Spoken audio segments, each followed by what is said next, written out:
community and making sure it fits the needs of your priorities, and have continued to do so and proved to do so before.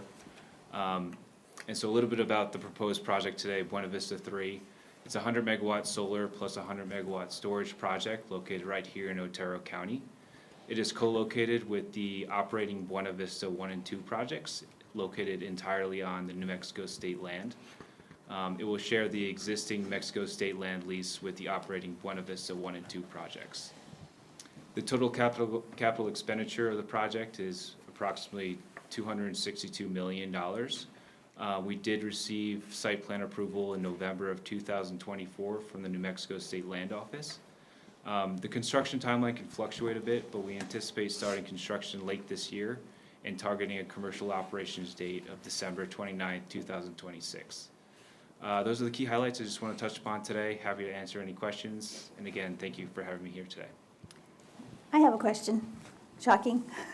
So you have a lease with the state of New Mexico for the land. Yes. So when this project is not viable anymore in 15, 20 years, however long it takes, that land has to be returned to its natural state. Is that correct? That's correct. So all those solar panels will be gone, all the pipe, anything that you brought in there is going to be gone. That's right. Is that Yep. correct? It's part of our decommissioning plan as well. Okay. Yep. Because that's important. And if we had a really bad hailstorm and a lot of those panels got damaged, what do you do? How do you clean that up? We have a full team that's prepared to clean all that up after a natural disaster like that. We're pretty quick when it comes to something like that, where we're cleaning up on the spot and then replacing those panels within the next week or so. So we're pretty good with that. Okay. Any questions? This project is going to be down by the Chaparral area, isn't it? That's correct. The one where the other one was, it's just an addition to that in that Yes. same area? Yep. Okay. I was just looking in your map and it had the Alamogordo marked off on it, and that's why I I think was. that's for a That's different for project. sketch. Oh, That's for different. later, yeah. Yeah, this is, look behind number 1 tab, this is later in the deal. Oh, It's a whole nother deal. I thought it was solar stuff coming in. It's solar, but it's a, Okay, Yeah. never mind. I have a question. On the last installation, were you tax exempt on the construction? So if I followed correctly, they would have been, the equipment that was purchased would have received a tax abatement on the gross receipts tax or compensating tax. This is tax exemption, just in the bond world, no, would not have been federally tax exempt on, but that's unrelated. So just on the actual transaction, the equipment being purchased, it would have received a tax abatement on the equipment. It's structured just like this, only 5 years ago, if that's your question. So do we get the GRT during the construction process of, that's what I'm saying? Yeah, so construction is not subject to that gross receipts tax. Their acquisition of equipment does get the abatement, but the construction is not subject to that abatement. And then going forward, you would get the payment in lieu of taxes to compensate for the personal property exemption over the 30 years of the IRB. Because, the GRT off of that price of construction. Again, the construction, so when they purchase the equipment, Commissioner, that is what one of the benefits is to the company as an inducement to, or incentive to do the project. The construction, whatever it costs in terms of construction GRT, that is not part of the gross receipts tax exemption. You would receive that. Okay. So it's what their major benefit is that their acquisition of all of that equipment gets a compensating or gross receipts tax exemption. And then going forward over the 30 years, as they depreciate that equipment and it's subject to real personal property tax, personal property taxes in Otero County, they get the abatement on that, and the county gets the payment in lieu of taxes to cover that.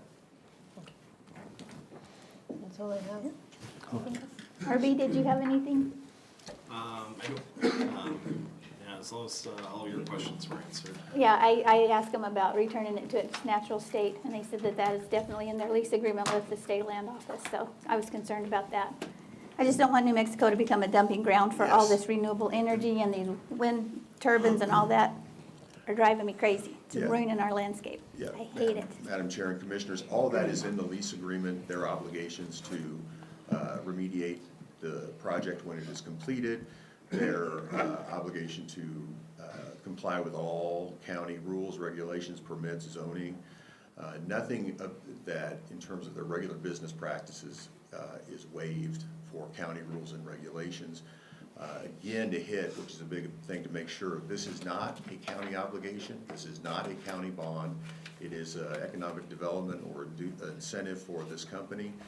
There is no county monies that will ever be used to pay it back. There is no county monies that are pledged. Your credit is not impacted by this at all. There is the payment in lieu of taxes, which is $350,000 a year, consistent with how it was calculated in phases 1 and phases 2 of Buena Vista. So this just rounds out the entirety of the project. That gross receipt, or that payment in lieu of taxes, the majority goes to the county, 230-some thousand. The other 120,000 goes to the school districts. Did we get that answered about yeah. Gadsden School District? So unfortunately, let me answer that. Okay. The statute, we are bound by what the state has done in terms of the statute, and there is a formula for determining how much school districts, how it is divided amongst the school districts. And so unfortunately, if it is in Gaston, and I think, Arby, that it is in the Gaston School District, we will confirm all of that. But It is. we did off of that calculation. They do, because it is there, get the 50%, which is unfortunate for the way it just is laid out. It's such a small part of it within the county as a whole, but statute governs us. So they would get annually about 59,000. Alamogordo Schools, which under the calculation has the largest student body, 28,000.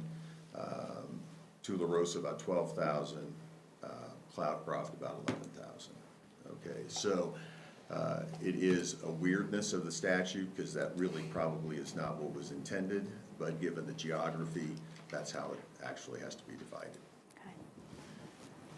Okay.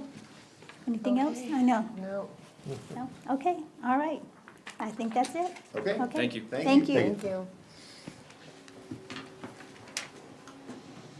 Okay, so I guess we need to vote on this.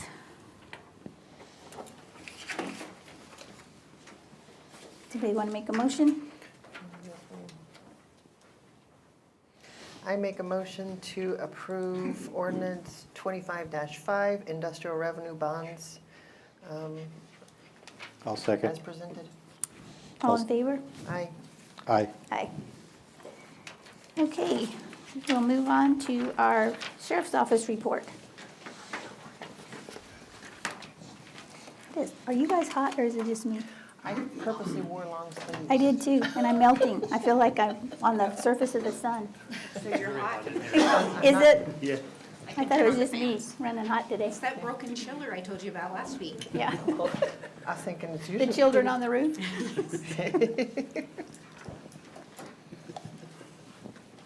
We hear weird things up here sometimes. Good morning, Commissioners. David Black, Otero County Sheriff. Good morning. How are y'all today? Good. Good. Okay, for the Sheriff's Office, April, we had 2,318 calls for service. That averages out to about 77 calls a day. Generated 255 investigative reports. Conducted 64 traffic crash investigations. Resulted in 61 arrests. We had 1 summons that was served. Had 79 traffic citations that were issued. We served 289 subpoenas for the courts. Responded to 67 calls in the Tularosa district, 54 calls in the Cloudcroft district, and 510 calls for the city of Alamogordo. In our narcotics division, we had 7 search warrants that were executed, resulting in 17 arrests. We had 2 agency assists, generated 53 case reports, seized about just shy of $3,000. We did seize 12 vehicles, 6 firearms were seized, 6 fugitives were apprehended. Did have 4 jail possession cases. Had 136 grams of meth that was seized, 0.47 grams of heroin that was seized, 184 prescription pills, 74 Suboxone strips, 184 other prescription pills, 300 hydrocodone pills, and we had 807 fentanyl pills. A total of about $35,000 worth of illegal narcotics seized. In our special events in April, we had, on the 4th, we had the Chaparral Middle School Career Day. April 9th, we had the Workforce Commission hiring event here in Alamogordo. April 12th, we had a child abuse prevention event with the counseling center. April 14th through the 18th, we had an instructor development course that was hosted, and we had numerous agencies from around the southern part of the state that had people attend that. April 25th, we had a Chaparral Elementary Career Day at the other Chaparral school. In our training aspect, most of the deputies have completed several of the mandated trainings, state mandated trainings. Have had several deputies attend the annual Southern New Mexico Conference on Child Abuse and Neglect. That is a conference that's hosted by the Kids Inc., the Child Advocacy Center. They do that every year in Ruidoso. It's a very good conference. I think we had, I can't remember the exact number, either 5 or 6 of our people that got to attend that training. Had 2 deputies and several other, again, the deputies or officers from surrounding agencies attend the instructor development class. This is the first of many to fulfill the requirements needed to instruct law enforcement classes to other law enforcement personnel. I did have a deputy attend a less lethal ICP instructor class, which qualifies him to teach other law enforcement on the proper use and deployment of less lethal tools or the weapons like beanbag rounds and pepper balls, stuff like that. As we speak, there are approximately 600 DARE students attending a picnic in the Alameda Park right now. These DARE graduates come from us from the Alamogordo schools, Holloman Elementary, La Luz Elementary, and the 2 schools from Chaparral. That'll be going till about 2 o'clock. If you get out of here and eat some lunch, go over and have a hot dog with the kids in the park. Get squirted hosed down with some water balloons? Well, no, we don't. They don't allow water balloons anymore. It's not good for the animals. Oh. If they happen to get into the animals, cages. you know. So, yeah, we've done away with water balloons. In our manning section, Deputy Lopez, he's still in the academy. He's a week 14. He will graduate on the 23rd of this month. Oscar Velasquez has completed his cert by waiver in Santa Fe, and he will start his FTO training soon. Deputy Pintor and Deputy Gutierrez, they started on the 17th of March. They have completed their pre-FTO training, and now they are currently in their FTO training with assigned FTOs. We did have Sergeant Chris Goley. He resigned and went to work for Border Patrol. His last day was on the 11th. Sergeant Slater retired. His last day was the 25th. And I still have a deputy that will be leaving soon, headed back to the Carolinas. Got some family medical issues that he needs to move back there to help with, so. To be ready for these anticipated empty positions, we did conduct a hiring physical fitness standard. And after all is said and done, 1 candidate in the background phase right now. We do have some applications on file right now for some lateral transfers.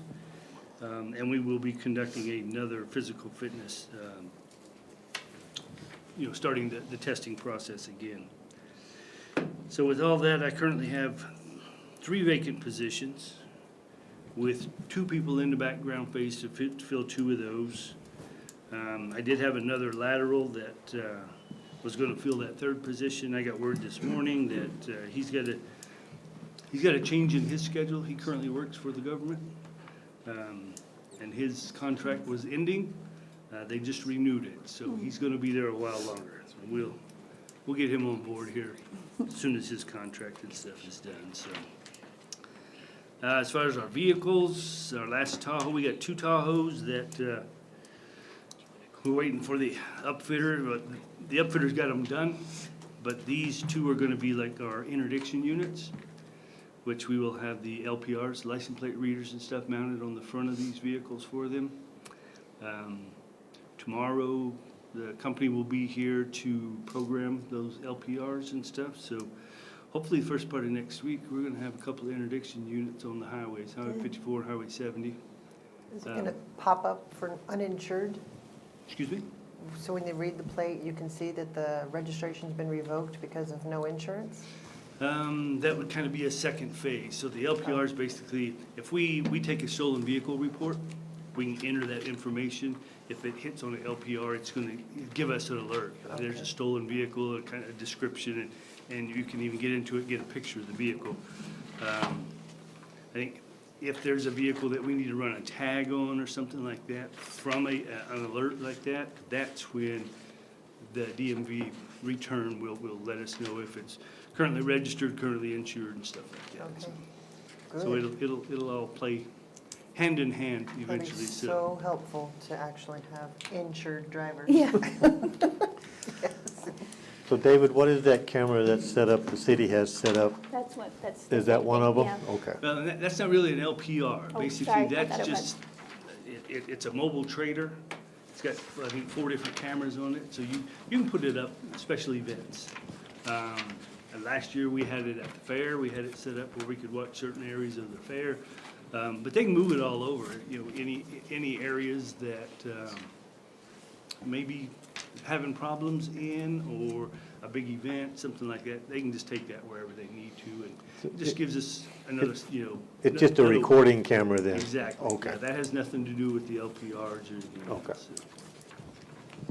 Well, I was sad we didn't get the helicopter to land today for the kids. Yeah, That was a disappointment. that was a bummer, but we've already got plans to take care of it for next year. Good. Good. That's Do we good. have plans to represent our county kids to make sure that they get pizza coupons too? Is there something that I can do to help with that, or? We took care of that this morning, Okay, thank you. yeah. Well, good. We, Thank you. We made some phone calls last night. I had about 10 people that were gonna go help with that. Now I got about 15 people down there. We reached out to some local businesses and they helped us out. They took care of the deficiencies that were created, so. It's we're good. truly sad when mom and dad are fighting how the kids are affected. Yes. This is exactly the scenario. I had these 15 deputies putting goodie bags together and stuff this morning, and so we took care of it early Okay, this good. morning. That's good. It's a done deal. And Thank we're you. making plans to make it better for next year. Did you get a chance to check the report on that 23 Desert Star from the officer that I talked to you the other day about? No, I totally spaced it. Help me with that. What were we talking there? It was out on the other side of Bowles Acres where the family's living there. There's no electricity. The house has been condemned with CID, Yeah, but I know what you're they talking do about. have a generator and a portable water tank, so. I apologize. That slipped my mind. I did not. I will make a phone call here in just a minute, but we'll have some answers hopefully by the end of the meeting. Thank you. And I just kind of publicly wanted to say thank you to Sheriff Parker in Howard County, Texas, for his assist. Sheriff Black was headed to a conference in Austin, started having trouble with his unit, got into Big Springs, Texas, hooked up with the Howard County Sheriff's Department, Yeah, and it's crazy. I couldn't get any mechanics or anything to look at it. The Chevy dealership, nothing. They wouldn't help. They wouldn't look at it.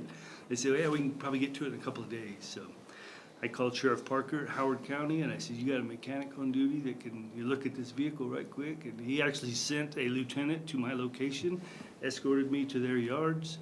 The mechanic hooked his laptop up and he had to reset some codes and stuff. So instead of going on to Austin, I felt it was probably safer to come back. So we did. Got to Hobbs and kind of had the same problem.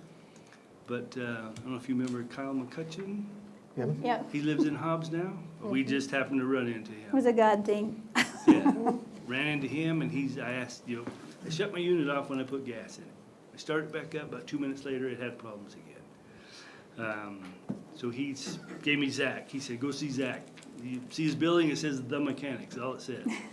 So I went and saw Zach. Zach reset it, and here we come back home. So, yeah, we're sending a couple of goodie bags to the Howard County Sheriff's Office and to Zach there in Hobbs. And I got it back here, and I have not had a problem with it since. Took it to Desert Sun to have them look at it, or Casa, and we drove it for probably 60 miles. And we haven't had an issue with it It since. just wants So to stay home. Yeah, yeah. yeah, stay here. So, but yeah, Howard County Sheriff's Office and Zach in Hobbs, they'll be receiving a thank you basket with some. I'm gonna send him a letter from the county too, that was above and Hooked beyond. up with the Schweers. We're gonna send them some pistachio baskets Pistachios. and stuff. So, just to thank them for all their help. They really went above and beyond to help us out. So, it's very Awesome. appreciative. Okay, anything else? I think that's it. Okay, Nope, thank Thank you. you. Thank you. Commissioners, Director Barney is at a conference in Farmington. He won't be here today. Oh, okay.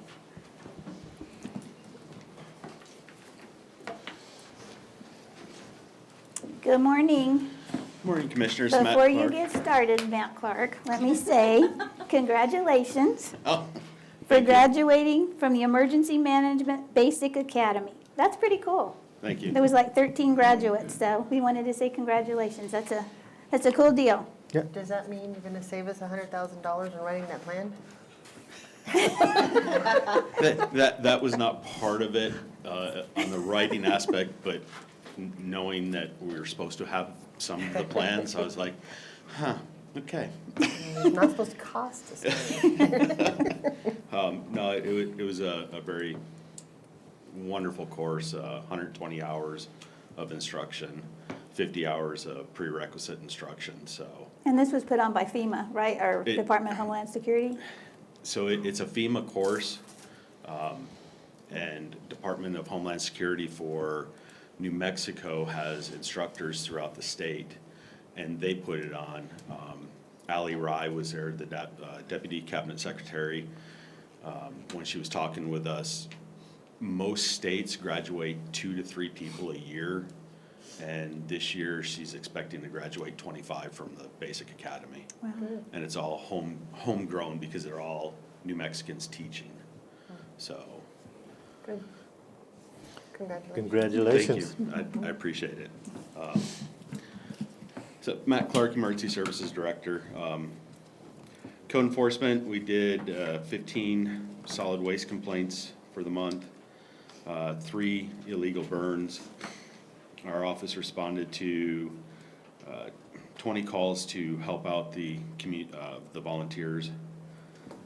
We did a fire inspection at a daycare facility down at Chaparral. We have 2 cases in court, waiting to go to court, sorry, and 3 that are in court. 1 is over to the EPA. We did 2 fire investigations, closed up 9 of our cases. Mike Court is still a active warrant. We are still working hard on Tractor Road to get that one taken care of. I expect that one to go to court here soon. They were at court, 2 days ago for Otero, and that one was dismissed, and we're filing again on that one to send it back to court. 15 First Street, we still have no progress, and we did the final letter on Poplar in La Luz and that one will end up going to court. And we've been attending the Keep Otero County Beautiful meetings. The fire department's responded to 147 calls, 10 of them were fires, 84 EMS rescue calls, 4 structure fires, 1 brush wildland fire. Slash Pit had 162 loads come in for the month and 5 loads come out. Someone brought in some nice sized firewood, and people are taking that home so that they have free firewood. We went down to Chaparral to help out with their day of cleanup. They filled a 30-yard dumpster completely full just on our side. We have a 20-yard trailer, dump trailer that had completely full of tires. So that was a one-day effort down there at Chaparral. That come off the Donna Anna side over where the tire problem is, or? Bill didn't tell me which side they came from, but I know this one was in support of the Doniana County cleanup, but they were also doing cleanup on the Otero side, so. Well, they got a big problem on Donna Anna side down there with, I mean, there's thousands of tires they're dumping out there, but, Well, we don't want them no. on our side, yeah. No one wants them. We're still coordinating to make sure that we're down there whenever, even if Doniana's having the cleanup, that we're down there with them, just to show that support, so. And they're really good about calling us, letting us know when they're having those cleanup programs. We had the dumpster sitting at Dunnigan, we really didn't get a whole lot of trash in it, so we're gonna move it back to Bulls Acres where we were getting a lot of trash in it. Maybe 15th Street will start using it if we bring it over. We thought he would last time, but he really didn't. But someone from the community is using it when we drop it off there for a cleanup. As you guys acknowledged, I completed my EM training last month. Jacob Bach went up and did 80 hours of fire instruction at the academy in Socorro last month. And Jennifer completed 24 hours of PIO training. So we can use her, especially on fires, to get that public information out to people. So it was kind of a busy month for us. Do you have any questions? Have been busy. Did you mention Alamo Otero? Yeah, that one went to court and it got dismissed because procedures were not fully aware to us. We apparently were supposed to send all the subpoenas to the witnesses. We had been advised that the courts would take care of it, but the judge did say that even though he was going to dismiss it, we'd be able to file again and redo it. So we filed, they're supposed to file this week on it. Okay. I'm sure the neighbors are happy to hear that. Also, Matt and David, the Chaparral meeting will be Monday night, down there again, Okay. 6 o'clock.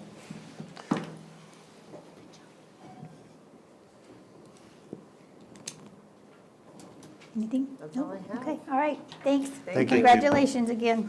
Thank you. Oh, I wanted to say thank you on allowing the ground fireworks in this new fire restriction ban. Yes. I appreciate that we're still supporting businesses instead of excluding them, so. And that should have been in last month's as well. I didn't see it last month, but I seen it this time. I made sure that it was in there for this one, but yeah, the ground ones, as long as on the ground ones, as long as you're doing it in a barren area and have the concrete or blacktop, it's a lot safer. So, as long as everyone is paying attention, being safe about it. If we get more rain, that would be nice. Supposed to today. We'll see. See if I have to go to the car wash or not. I know, Everyone take your cars to the car wash, 'cause that seems to work. I know. Thank you. Good morning, Commissioners. Tom Porter, Otero County Road Department. Good morning. Good morning. So for last month, we had a bunch of cattle guards that needed cleaning up in the mountains, Car Gap, McDonald Flat, Miller Flat, Haynes, Curtis, Walker, 3 Mile, 16 Spring, Geo 14, 23, and 22. All those cattle guards were in need of repair desperately. We did a lot of work in our borrow pit generating material, and we have started chip sealing down in Chaparral. We've got 2 roads completed so far, and they're patching on the other 3. We've completed our spring spray for rue, and we're waiting for the stuff to start growing so we can get the mowers out. We had 3 snow events to respond to, and we finally received the paperwork from BLM so we can continue with chip seal on some of the roads up in Bent. And thank you to the Sheriff's Department for donating some radios to us so that if we have to go on with the Forest Service again, we're compatible with their radios. Good. Oh, good. So did you ever get worked out with the BLM also on those pits down there? Not yet. Dawn's still working on that one on the 506. And then we're gonna start working on the pit that's on AO 11. The one down, The one that's out there by the elephant cages. what about the one down below Bobby's house? No, that one's all set. We got that one Leah Chavez and I got that paperwork taken care of 2 months ago. The other one we're working on now is the one where they're building one of the tank crossings, and then the one over there, like I said, on AO 11. He was also supposed to meet with the state land office about that one down there south of Border Grounding, see if we can do something with that one. Okay, cool. Okay, all right. Thank you. Thank you. I'm happy to hear about Bent.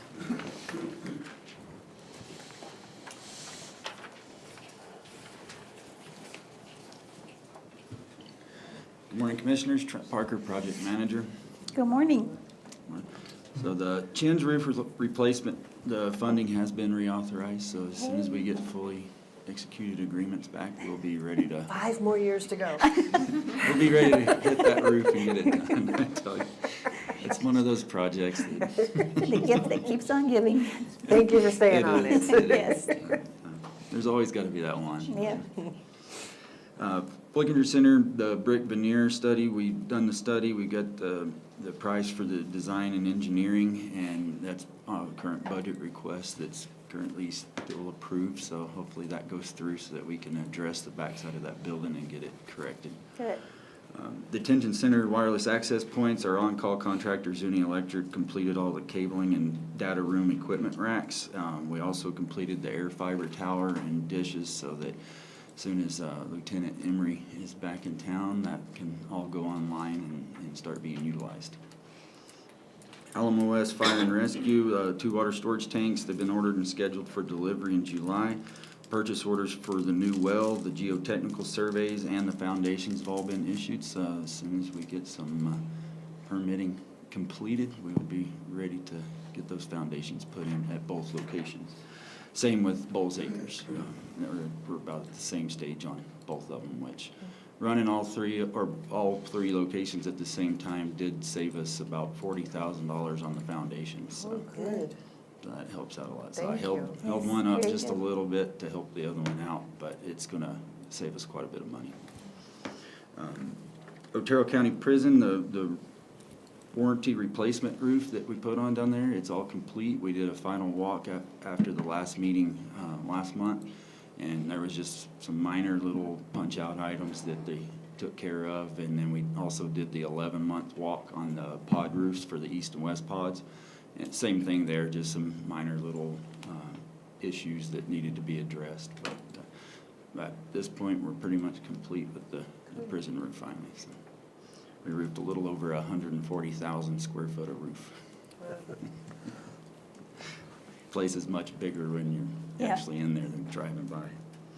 The Otero County District Courthouse, this past month, we signed contracts with, we got the fully executed contracts with James Construction. We held a meeting yesterday, a kickoff meeting. We did receive the first 80 pages of the drawings that's also been sent to the contractor to start reviewing. And hadn't had a chance yet to dive into those and look at it, but right after this, I plan on doing that. But we're off to a good start. And so we're looking forward to keeping that pushing right on along.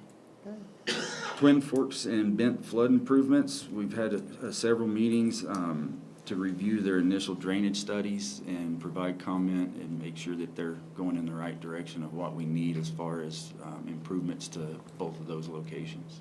Good. The railroad bridge task order's been signed, and the design will be getting started. They're doing a lot of initial studies and stuff like that, so we're gonna get that rolling. La Luz Volunteer Fire Department, this last month, we completed the mezzanine flooring system within the bay areas, and now we have the electricians in there doing the underlighting to provide lights in the tool area and stuff like that. So it provided them a little over 1,200 square foot of additional storage within the building. High Rose Volunteer Fire Department, all the lighting upgrades have all been completed on all 4 stations, and it made a vast improvement, and I'm sure it'll make a pretty good improvement on their electrical bill as well. Far South Fire Department, we currently pricing some water heaters to go in those. Just gonna do some inline units because didn't really know till recently that station's never had any hot water in it. So Oh, wow. we're adding hot water to the sinks. Weed Volunteer Fire Department, we got the price in for the damage that was done, and we've got the claim submitted to insurance and just kind of waiting on approval for that so that we can get some of the damage repairs completed. Demo projects, we completed one this last month in Chaparral, and just been currently working with codes as far as when they have more approaching ones coming out. Other than that, just a lot of pricing on budget requests and stuff like that. It's been a pretty busy month. Well, thank you, Trent, for getting those bids on the animal shelter little project. That'll save us some money in the long run. Well, it saved us money, period, right here on this budget, but it will in the long run too. So hopefully we get all that going. Thank you. Thank Good you. job. Thanks, Trent.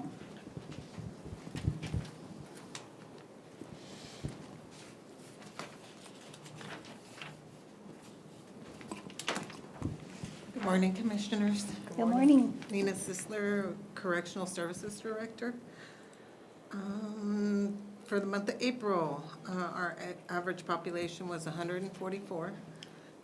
Today's population is 146. In-house, we have 127. Males, we have 103. Females, 24. We do still have 4 at Otero Prison. We have 6 that are on treatment and furloughs, and 2 out-of-county courts, and 1 just on a regular furlough. We still have 6 juveniles, 5 at Donna Ana and 1 at Lee County. As far as our courts, video courts, we had 56 municipal, 143 magistrate. District court, we had 115. Out-of-county courts, we had, on video, we had 11. In person, we had 12 magistrate and 8 district. They should be done today. I have another full-time officer starting next week, so they'll be doing orientation as well. I will have a deputy director effective May 11th as well, that pay period, yay. We did promote 2 corporals to sergeants, Gary Wiley and Uziel Insudiaga. They're sergeants. They were effective April 27th. We do have 1 detention officer in the background process, and I think we have a couple applications pending, so we're starting to fill the positions. So as far as our training officer's just been doing orientation back to back to back every week. That's not and fun. That's all he's been doing. We do have upcoming in May suicide prevention that we will be, our mental health coordinator will do in-house. So we did transport 7 males to the Department of Corrections, Central New Mexico and Los Lunas. We did transport 2 males to Darren's Place in Espanola, New Mexico. 1 female to New Mexico Wellness in Rio Rancho, New Mexico, and 1 to the Salvation Army in Albuquerque. We had 4 inmate workers that did their safe serve certification that work in our kitchen. The grant that we received last year, the Building Bridges 3, they pulled the federal funding, so we will not receive the $250,000 at the end of this month. So they pulled the funding. What's building bridges? It was for the medical assisted treatment program, and they pulled all of it. It was supposed to be given in the end of May, and they pulled it. So, just so you're aware. And I guess, I don't know if they're gonna continue on with it or otherwise, so, on that grant. And this week has been, the 4th through May 11th is National Corrections Officer Week. My contract kitchen, Trinity, had provided hamburgers and hot dogs to all the officers yesterday, and some cupcakes and things to celebrate the officers. My contract medical company has been bringing breakfast burritos and providing other things for the staff, and I think my phone service for the inmate phones is tomorrow is gonna do something for the officers to celebrate them. It's also National Nurses Week as well, so we were including them as well, so together. I did have, thanks to Tom Porter that referred me to Jim that made me some signs, because it's my Sally Port door, 3rd time it was hit. Different agencies, different things, and yesterday it was hit again. So we did put some signage up, nice signs. We painted on the pavement, and on the exit one was hit yesterday, so now I have one door stuck down and one door stuck up. Those So, are brand new doors. well, that's already been replaced once. This is 3rd time. These have been hit. So how do we do the insurance claim on that? Well, that Josh is working me with, I don't want to say the agency that hit the other one, but we had a law enforcement and another agency that hit the other door. So right now I have one stuck down and one stuck open because the tracks, yesterday's was pretty bad. It concaved the whole door. I mean, how do you hit a freaking door? I'm just asking. Not paying attention. It's a big door. Yeah, you know. we were backing in and probably going too fast and thinking the door is gonna lift faster. We just push the button and it's automatic. Yeah. And so we don't sit there and hold the button down. Once we hit it, It it travels goes. on its own speed. And the video is pretty, it's like you should have slowed down and paid attention. Yeah. Just so you're aware, so we're putting signage, and we'll probably put some reflective tape as well on Yeah. the opening and the exit. I have to find a solution because it's a safety security, so, yeah. I don't know what it is. It's been replaced fully once already. We just did it like 3 or 4 months ago. The same deal, they're just not giving it enough time to open? and then That's they- what I believe. So my solution was to put on the pillars, when you enter it, 2 signs, caution, door opens slowly, put yellow tape on the asphalt, and we stenciled it, caution, door opens slowly, and when they exit, since they hit it yesterday. We need to I'm put a gonna traffic light with red and then wait for it to go Like a car green wash? to enter? Flashing lights or something, neon light, I don't know, but it's really costly. Yeah, it is costly, Yes. so gotta They're figure gonna that come out out. and do a quote tomorrow on both doors, so, just so you're aware. Yeah. I'm saying I'm having trouble collecting from a correctional facility that we towed, so we need to make sure we stay on top of getting reimbursed for the damages that they caused. Josh has been in communication with the insurances, so we're working on it. Okay. And the 4 possession cases that Sheriff talked about, did they actually make it into the facility, or? If I recall, one of them was in the facility, yes. Suboxone is a little bit, the body scanner would be hard for it to find because if they have it it was in the waistband. It's like, I don't know if you've ever seen it, it's just like a little piece of paper, like the Listerine tabs they look like that, but they're orange. I wondered And what that so, was. If you have them like very concealed in a waistband or socks, or it's not gonna show up. We need a dog. Yeah, and Sniff so it out. they're very innovative. Most of it was in the lining of the waistband in the housing unit, so they were able to retrieve it, so. People just don't give up on trying to kill themselves, you know, with this stuff. It's just, And their friends. yeah, Anything, any questions? I think so. I'm good. Okay, thank you, Nina. Thank you, Nina. Thank you.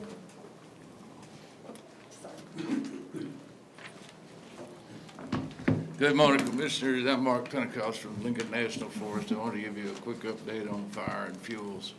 So we've currently got 11 total engines and 5 prevention patrols spread across the forest, including the Sacramento hotshots. So with the current stage 2 restrictions in effect, all the resources will continue doing lake patrols on the weekend and enforce all the restrictions that are in place. The increased presence has been a significant benefit in terms of contact with the public and recreationists, education on fire safety and prevention sorts of things. So we're still using severity funding from the Forest Service, and the forest plans to submit another severity request that on the 12th, and if that funding's approved, it'll carry us on through June the 14th to have these extra severity resources. The plans continue submitting severity unless the conditions improve. So all the fire resources have been active in fuel reduction projects, all the resources we have, all the employees, extras we have, in prevention events and helping other programs to include recreation. So some of the things they do is clear hazard trees. So we sent a group of people to a class for the plant pathologist to make assessments on hazard trees and day use areas and campgrounds and trails and things like that. So a lot of hazard trees have been removed in the last week from campgrounds. It'll be opening this weekend. The air tanker base is fully staffed, and we have one large air tanker there on the ground now that's available for our use. As far as fuels, we're still in very dry conditions. They're still taking fuel samples regularly. So we had some moisture, as you know, in the last week or so, scattered around. The moisture we did receive was scattered, and the stations that we have picked up anywhere from a half an inch to nothing at all. So with the predicted weather, we're anticipating remaining in elevated fire danger through the whole month of May. So those are the big takeaways. All of our range people are busy right now with range readiness. There's a lot of cattle that are going to get turned on. Clearing exclosures that you're familiar with, I think. We got all the timber crews doing sale prep, which basically timber crews in the South Sacramento project getting ready for fuel reduction and timber removal in the next year. So same thing with cattle guard cleaning has already been mentioned, and I've already talked about campgrounds. So if you have any questions, I'll be happy to answer. Y'all were gonna have a sale that was gonna come up in May. Is that still gonna be posted, or Yes, sir. is it a big sale, or is it just like a thin-end type sale? It's a normal sale for here. I wouldn't call it a big sale. It's as timber sales go, it's a relatively small sale. I think it's around 35,000 CCF. And it's what they call an IRTC, where you trade goods for services sort of thing. Do we have any updates on the Mescalero sawmill? You know, I don't, and I need to go back up there and visit with them, but I was there about 2 weeks ago, and they were very busy and things were underway. Do you think that's gonna happen? I think it is. Is there anything we can do to help with that? Because we sure need it. I know we do, and, you know, I met the 2 industrial engineers who have been contracted to help put the mill together, so, you know, it seems like things are moving. Good. So is that on the mill up there, or are they going, It's the one over here, the one up there? Mescalero. Yes, sir. Yeah, that'll be good. We need it. Yeah. Got I anything? don't have Nope. anything. That's it. Okay. Thank you. Thank you, Mark. Okay. Ready to go through the consent agenda? There we go. Here we go. Okay. Number 2, request approval of accounts payable bills BL 40, 41, 42, and 43 Number 3, request approval of April 7th, 2025 special meeting minutes, budget work session. Number 4, request approval of April 7th, 2025 special meeting minutes. Number 5, request approval of April 10th, 2025 regular meeting. Number 6, request approval of resolution number 5-8-25/113-66, a resolution establishing a schedule of fees pursuant to the Otero County subdivision ordinance. Number 7, request approval of resolution number 5-8-25/113-67, budget adjustments, May 2025.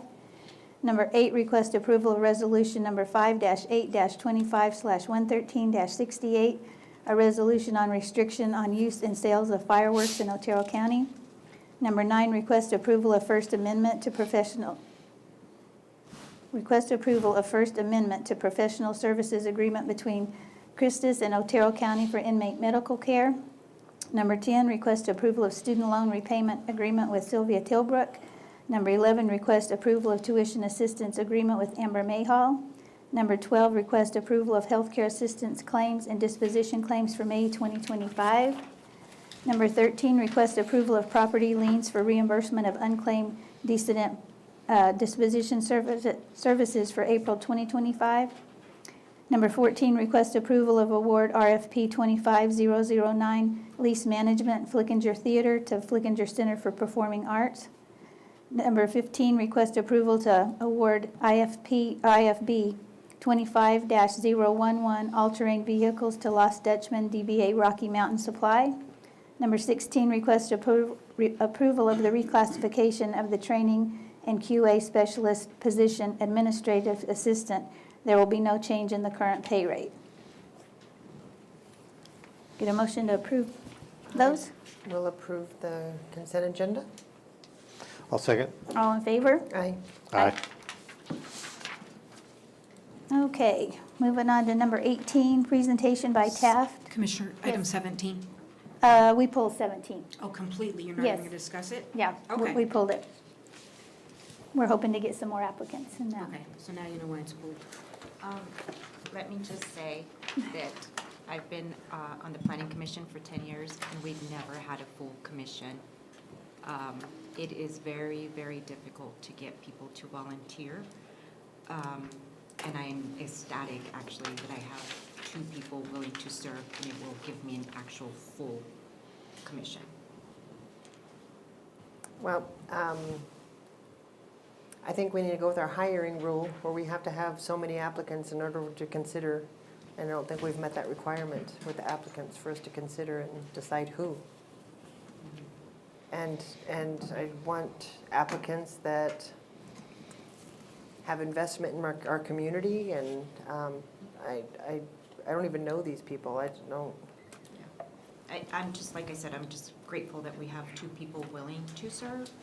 I'm not saying we just need to put somebody in there that's breathing, but I believe one is a surveyor, and then the other, she is new to the area, but does have committee experience. So just for consideration, otherwise those seats are going to sit vacant for a long time.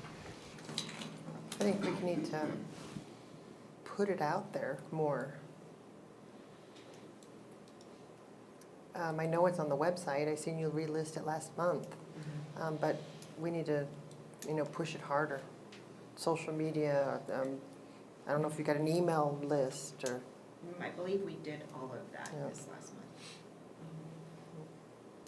We could hold it for next month and see what we can do in the next month. Yeah, we just need Okay. more applicants, and they need, do we get the opportunity to meet the people that we're gonna be appointing to project the future of Otero County? Do interviews or We can ask for him to attend. Yeah, we Mhm. can ask him to attend, for sure. maybe incentivize it by offering, I don't know, something fun at the meetings, refreshments. What kind of refreshments are you suggesting? Are you saying our meetings are pretty terrible? Is that what you said? But honestly, in the 10 years, I don't think I've ever had the full 7 commissioners, planning commissioners on board. It's so difficult, and it's not just this board, it's a lot of them, so. Can you advertise on the billboard out there that's still talking about Easter? Well, so did you see the other side? I fixed one side, but they had to reset it, and then I forgot to update the other board. So I can do that. I can definitely do that. Okay. Move on to Memorial Day. Yeah, well, no, I did Mother's Day. Oh, okay. So, All right. So number 18, presentation by Taft, Nutter, I don't know if I'm going to say this, Veronica Nowak?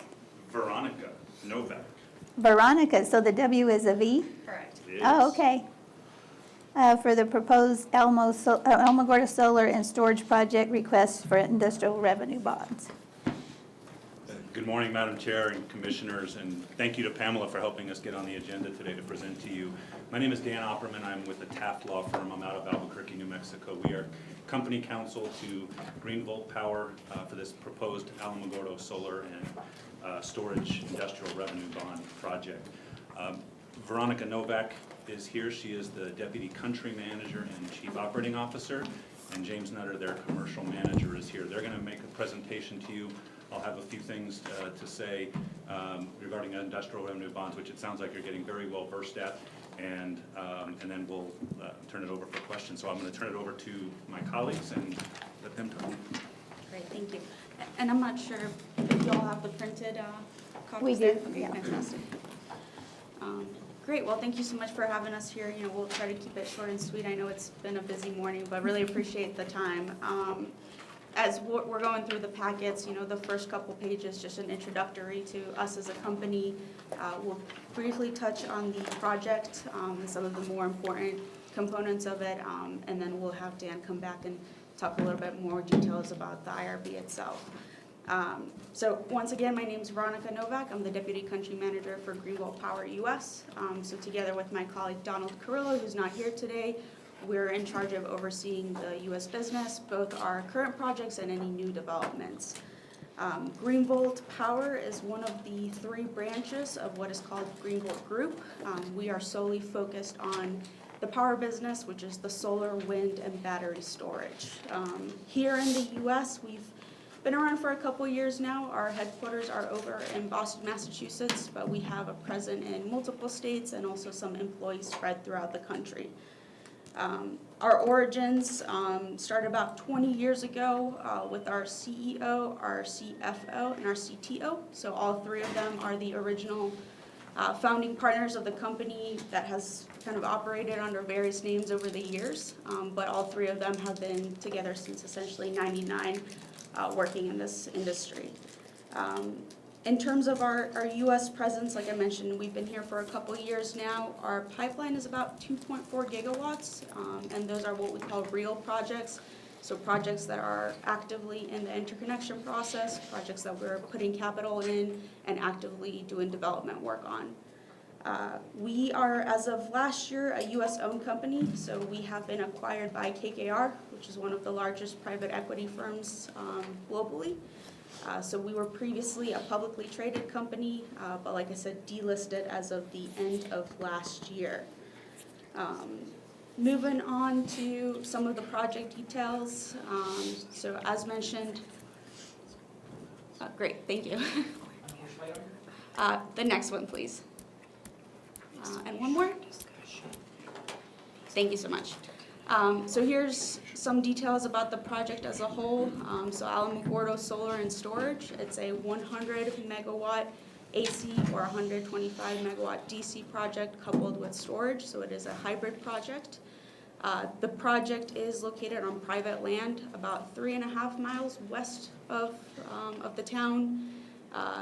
Total about 750 acres is what the project takes up out of the 860 that we have leased total. Again, it is a hybrid project, so it's all right next to each other. The project does have its interconnection secured with Tri-State. We have actually opted to go what is called the option to build or the self-build option, which means that we will be essentially building the utilities portion and all of the upgrades on their behalf. So of course it'll be up to their standards and they will be approving all of the designs, but we are taking on the responsibility of actually performing the works. We are in active negotiations to have a PPA, a power purchase agreement, executed hopefully by Q2, Q3 of this year with a regional utility. We will actually be flying out there with James within the next 2 weeks to really kick things off and hopefully get things wrapped up quickly. Start of construction, beginning of next year, potentially maybe the end of this year if things progress well, and then commercial operations date in Q1 of 2028. If we could move on to the next slide, please. So again, this is the map that you were looking at earlier. Again, private land with one landowner that we're working with very closely. And as mentioned, it is connected to Tri-State. The line does run right next to the project site. And that is also where the upgrades and the utility facilities will be built. So, while we're there, so Alamogordo Drive is West First Street? Or is that like West 10th Street? That's West First Street. Okay, and then, so 3.5 miles, you say, outside of the city. It looks like, It's along the railroad tracks that goes to Holloman. right? Yeah. So 3.5 miles out would be Airport Road? Is that? was It's it- probably a little bit farther than that. That's on the Mesa Verde Ranch, isn't it? Yes. Yeah. Oh, okay, okay. And this is Highway 70, is that right? I believe Yeah. so. Right, so this, Yes, that's 70. because it just looks like, But it, This is the way closer to the it, the way city. it's veering over, if you look right, when you come off the bypass right here, and then you'll see where the old railroad track used to go to the Holloman, it goes right down that. The old General Hydronics and all them, they're all right here, that's their buildings right in here, it just goes past them and it's out on that ranch land. okay. So no And I'm happy to pull up residents? an interactive map too, if it'll be easier to see, happy to do that. Okay. But there's no residents or anything, it's all just, Correct. It's- okay. So this is gonna be on Mesa Verde Ranch? They actually own all the way over to So what where is the this comes difference with this over. being on private property, because the other one is on county property? The other one's on state land. I mean, yes, Yeah. state, yes. So, So some of the biggest differences are probably with respect to the permitting aspects. So when it is on private land, we do not need to file all of the federal permits that state land projects require. It's obviously a little bit easier as well. You're dealing just with one landowner, so we have direct contact with him as to the works, the construction. Of course, when it's on public land, you're dealing with multiple agencies at once. so, what does the private property owner get out of this, and what does the county get out of this? So in terms of the landowner, so he, he or she are getting payments for the lease. So we have leased the land for the period that the project will be in operation. So essentially, about 35 years of lease. So they are getting annual payments. Those payments differ depending on the stage of the project. So there's a development fee, there's a construction fee, and an operations fee. Here in this particular instance, our landowner has also expressed interest in being involved in the construction. So they will probably be performing some of the work related to the landscaping, a lot of the preliminary work that needs to be done before the full construction can begin. And then what does the county benefit from it? So I can speak to that. If you could go forward a few slides, we can discuss the project benefits a little bit. I think it's on this page right here. I think 2 more, please. Perfect, thank you. Yeah. So essentially, the project will be generating a significant number of construction jobs as well as a few long-term jobs in the county. So during construction, which we estimate to be roughly 18 to 24 months, over 100 construction jobs in Otero County. The earnings associated with those jobs will be over $8 million. And then the long-term jobs, which will be related to the operations and maintenance of the project, we're anticipating 3 jobs, and the annual sort of salaries of those jobs will be about $135,000. So we're anticipating that, you know, there will be a significant number of jobs and earnings associated with that, as well as sort of indirect sort of spending from the revenues from those jobs in the county during the construction. And the construction is not tax exempt, so we'd be collecting GRT also? That is my understanding, yes, exactly. Is the company open to doing a reclamation agreement with the county?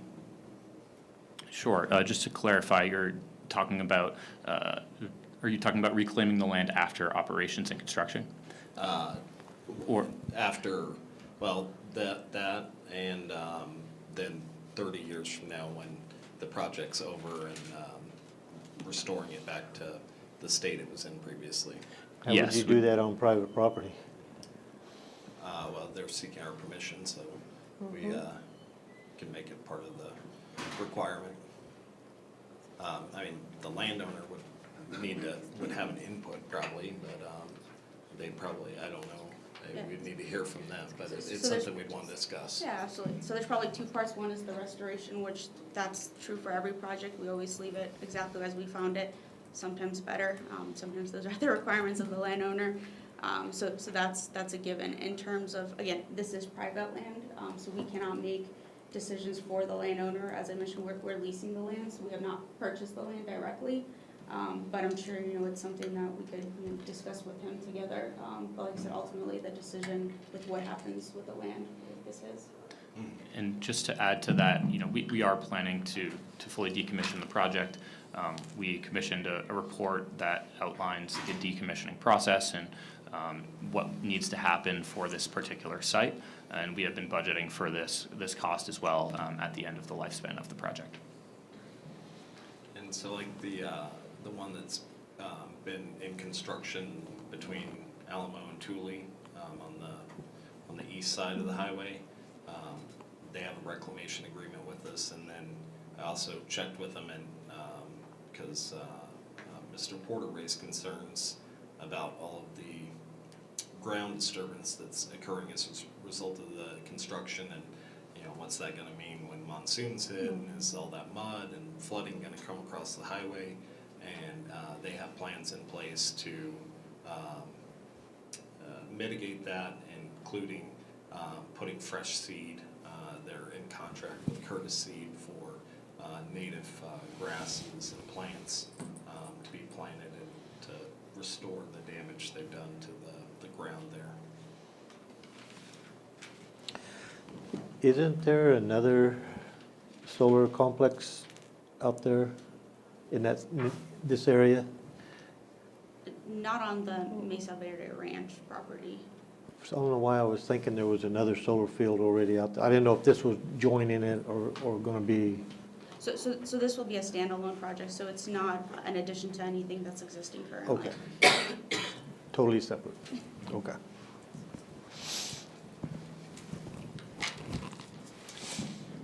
And so actually, if you could please go back 2 slides, I just wanted to briefly discuss the storage aspect. Yeah, perfect, thank you.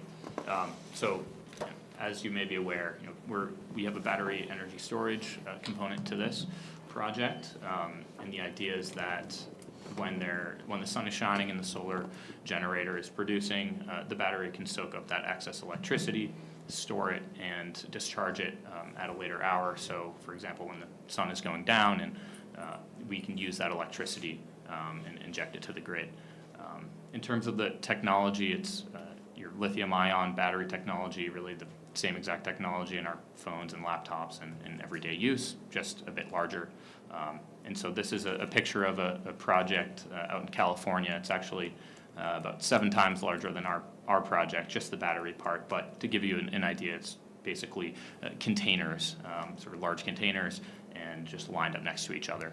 And that will be next to the solar and on the same exact lease as the solar project. So who is this power gonna go to? Who's buying it from you? I mean, is it even gonna benefit Otero County? Yes, so we are in negotiations for this power purchase agreement with the interconnecting utility, Tri-State. And Otero County Electric is a member of Tri-State and buys its power from Tri-State to serve end-use customers in Otero County. So the power will be going to the county and used here.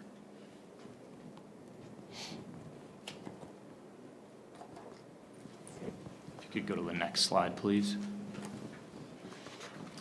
And just quickly, we wanted to emphasize that our project will be adhering to the industry standard safety codes that all battery storage projects nowadays follow. This includes NFPA 855, that's the strictest battery storage fire safety code. It will also follow UL standards 9540, that's the standard for storage systems.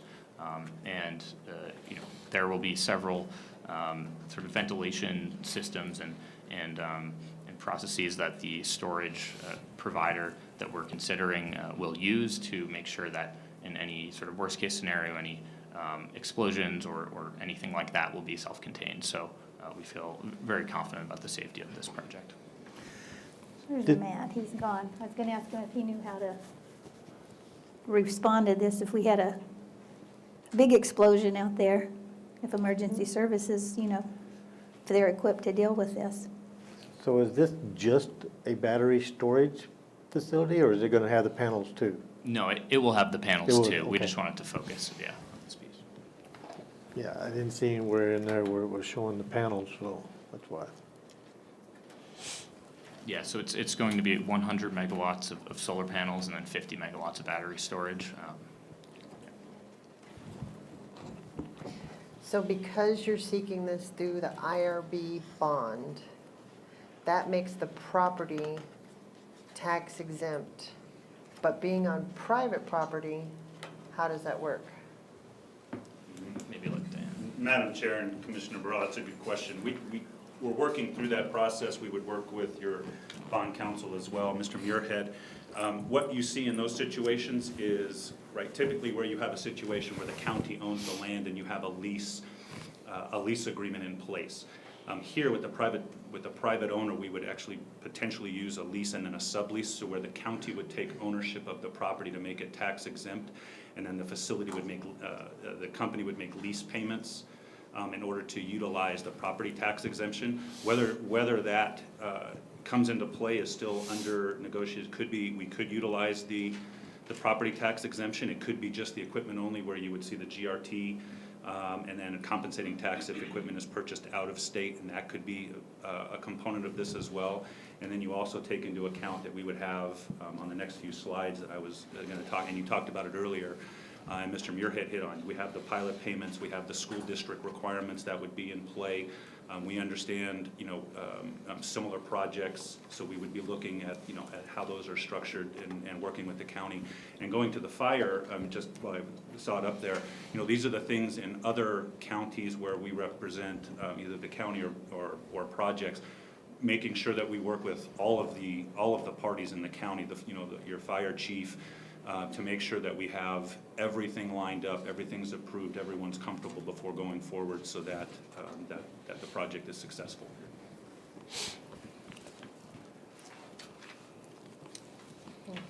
Do you have any questions, RB? No? I think I've hit probably my slides. If you go forward a few, again, but for the the IRB project, they'd be unable to cash flow this. This is again, there's no money from the county. These are abatements that are used. The county is not responsible for any of the payments. Those payments are made directly by the company, so there's no risk, monetary risk to the county, and that's. I have a slide on there because we see these questions come up all the time.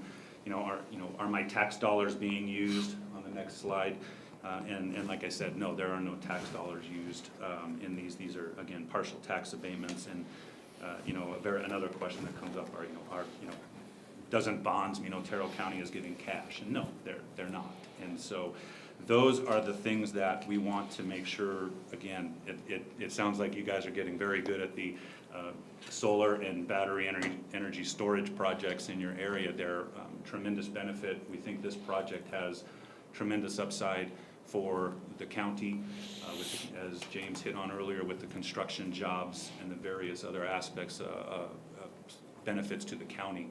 And so again, thank you for your time. I'm going to turn it back over to Veronica and James to wind down. One other question real quick.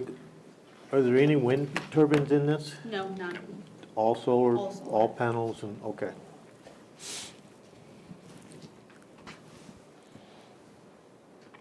And then I think maybe to add on to, the emergency services, so part of our mid-construction going into operations phase, we have what is called a transition to operations plan, which essentially, is a combination of preparing both our operations team, but as well as everybody locally that may be impacted. So emergency services obviously play a big part of that. So we would be providing, additional guidance and training, as well as on-site visits so that everybody can get familiar with what that area looks like. So that is part of our plan. Like I mentioned, it doesn't happen until a little bit later once we've kicked off construction. During construction, there is no power flowing through any of the equipment. So obviously your risk for fire is quite limited. But again, as we move into operations, that's when we really start preparing everybody for what it's going to look like once it is operational. I don't even think you'll see it from the highway as far as it's off the highway. Yeah. I don't even think you'll know it's there.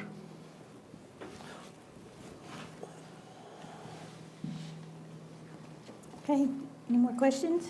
No? Nope. Commissioners, I just ask, if you are interested in this project, staff needs direction to work with our bond counsel, Chris Muirhead, for next steps. Yes. I have more questions, though. And Oh. I want to do outside research, so can we address this again next meeting? I don't see why not, yeah. I'm just, the property tax I have questions with, and collections, the benefit for the county. I just want to make sure that we're getting everything that we can out of this. And Commissioner Barilla, I would suggest if you need to, speak to Mr. Muirhead for additional information you may need. Yeah, and thank you. Commissioner, just to be clear again, because sometimes it gets confusing, Dan's role, and he and I work a lot together. My loyalties are solely to you and the county. So when you talk to me, it's attorney-client privilege. I'm here to answer all those questions, to make sure you're 100% comfortable before you take the next step. So absolutely available anytime, in person or on the phone. Okay. And so it just doesn't sound, because the private property owner is receiving the lease payments, the county is just receiving the tax, not property tax, but the employment, that's all we're gaining, is what it looks like.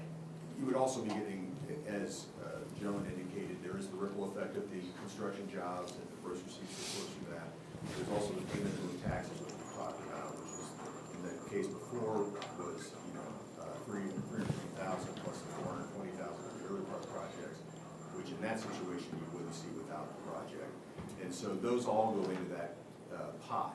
And I agree with you. You want to make sure, as the fiduciary of the taxpayers' dollars, that you're fully comfortable with it, you know where all the money is, and that is our role to make sure that you are aware. And so the education you're speaking of, absolutely, we can do. And we'll make sure that before you take any significant action, you're comfortable with that. And with the private property, there is the real property that's subject to taxation. Then they would have a leasehold interest in that, which also is subject to taxation. And so there would be an abatement for that, but there would be a payment of taxes so the county is compensated. And then the tertiary things that are important to keep in mind is the employment for the construction period and all those gross receipts. That is not subject to any tax abatements or other exemptions. Those activities are fully taxed, and that revenue comes to the county, the city, any other taxing entities. But we certainly absolutely look forward to talking more about that. Okay. This is basically the same setup as the operation in Chaparral, Yes. Except it's on private property. Except on the private except it's property. on, besides state land and private. Yeah, the state property, which you don't get property taxes from, all this is pure windfall in that case. Here, let's just make sure you're comfortable with that how the leasehold works in the real property and what you're still getting from property taxes on the real property. And we'll go through that. Okay. So, I mean, I don't oppose it. I just want to make sure that we check mark all the boxes. And I want to make sure that we get that land reclamation negotiation done too. So it's still work in progress. This isn't an approving session anyway. Right. This It's is just- strictly Yeah, communication. we'll hold off on doing anything until you have worked with Chris, and I'll check back with you at the next meeting Okay, and see where we're at. okay. And Commissioner, if I may, I think one of the other differences between this project and the other one is where we're selling our power to. I believe that the utility that they're selling the power to is not the utility that services this area. Correct. We also have supplemental reports, obviously that go into more detail than the site, so we're happy to send those over for your review. Those were done by an independent third party, so we're happy to share that with you. And then our contact information is there, so happy for you to hound us with any questions that you have. Great, thank you. Okay, all right. Okay, thank you. Thank you. Thank you.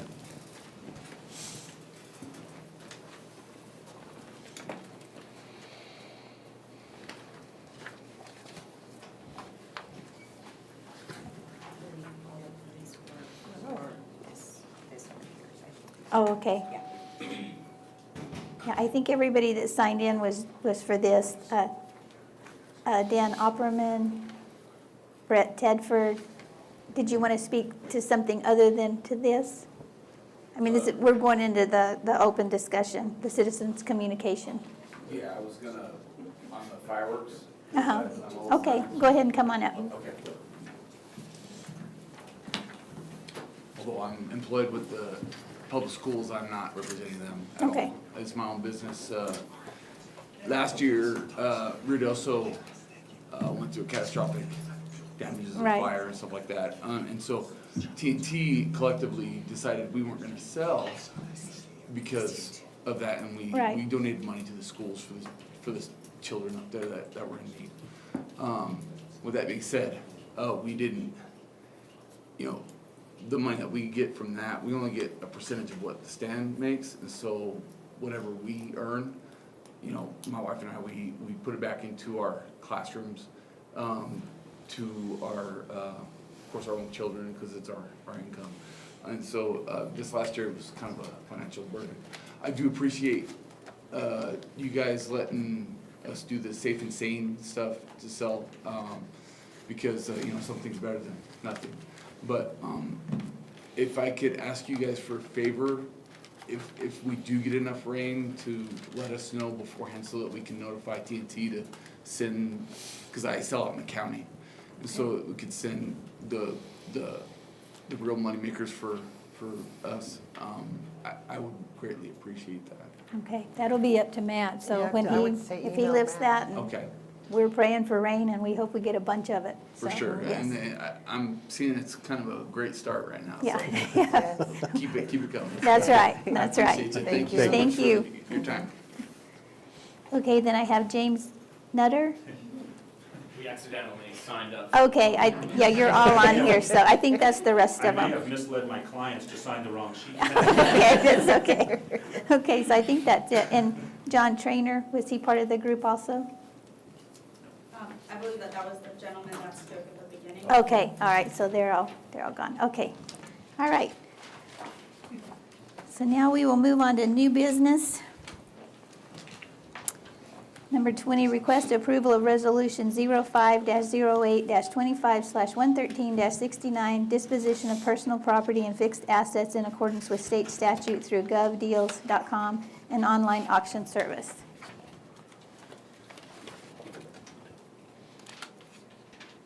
Commissioners, you do this one routinely, and we put it on new business so that Amy can recuse herself. Okay,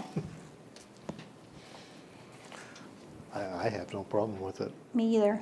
And you're going to recuse yourself? Okay, all right. So I make a motion for the approval of resolution 05-08-25/113-69, disposition of personal property and fixed assets in accordance with state statute through govdeals.com and online auction service. I'll second. All in favor? Aye. Okay, number 21, request approval of resolution 05-08-25/113-70, a resolution by Otero County Board of County Commissioners opposing the New Mexico, Arizona Mexican wolf program. RB, I talked to Pamela, you wasn't in, and I'm sorry, I apologized. You got it on here, that's good enough. Never mind.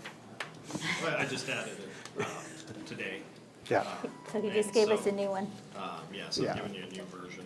And the very last, And so I will if I can get them point out I separate. know what they- the new sections are. Oh, That's okay. the regulation. Okay.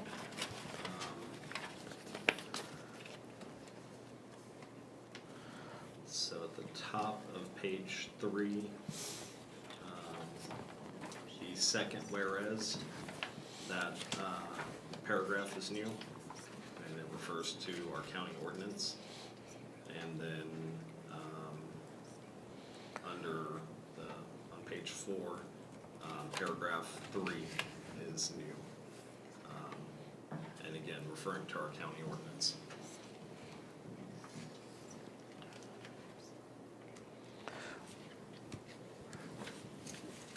In the past, it was a couple of years ago, I sat on the cooperating agency with this Mexican wolf reentry deal.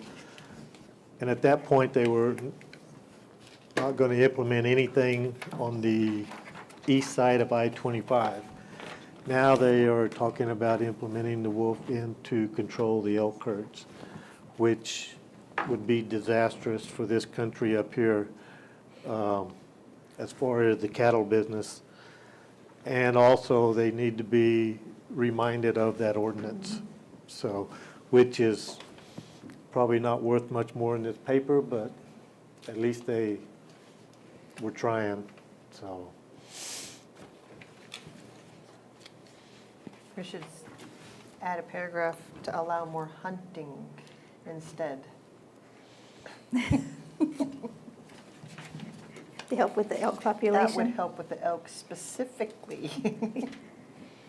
And they have added a lot more hunts in there in the last 2 years. So, the baby maker hunts, you Yeah. know. I'm good with it. Okay. Do we need to read it, or do you guys, are you good with it? Yeah. You know what it says, because you, I make a motion to approve resolution 05-08-25/113-70, a resolution by the Otero County Board of Commissioners opposing the New Mexico, Arizona Mexican wolf program. I'll second it. All in favor? Aye. Aye. Okay, number 22, discuss and receive comments on existing and proposed infrastructure capital improvement plan, ICIP projects.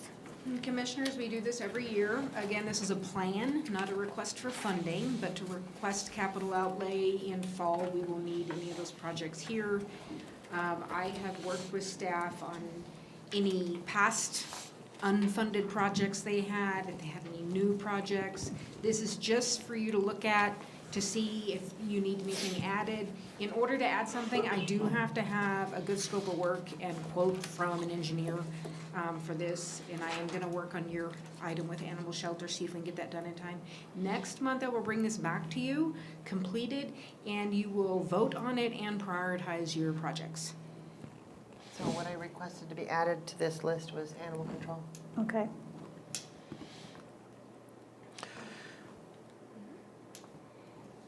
Or, What kind of description are yeah, you wanting on or animal building, control? or, A new facility that allows for an in-house veterinarian, so we can have our own veterinarian to have lower cost spay and neuter, the whole shebang. The one we voted on with the city, Mhm. which will no longer be with the city because they haven't done their half of the feasibility cost. So we're on our own, and we're gonna have a state-of-the-art, best-run facility in Otero County.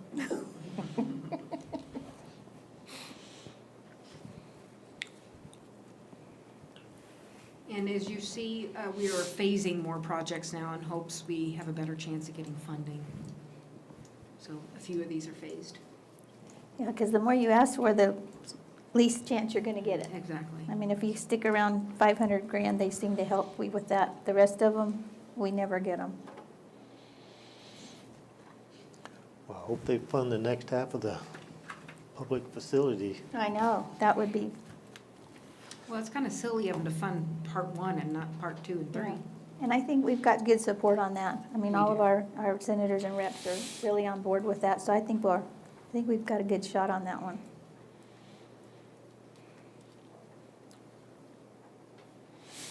So do you want us to tell you what we're interested in now? No, Or- this is okay. just for information, and if the public here has any comments or wants to ask about a project, it's just discussion. What are you trying to buy, Tom? For that? Is that what that? Well, you got Road- equipment in there too. Yeah. The road,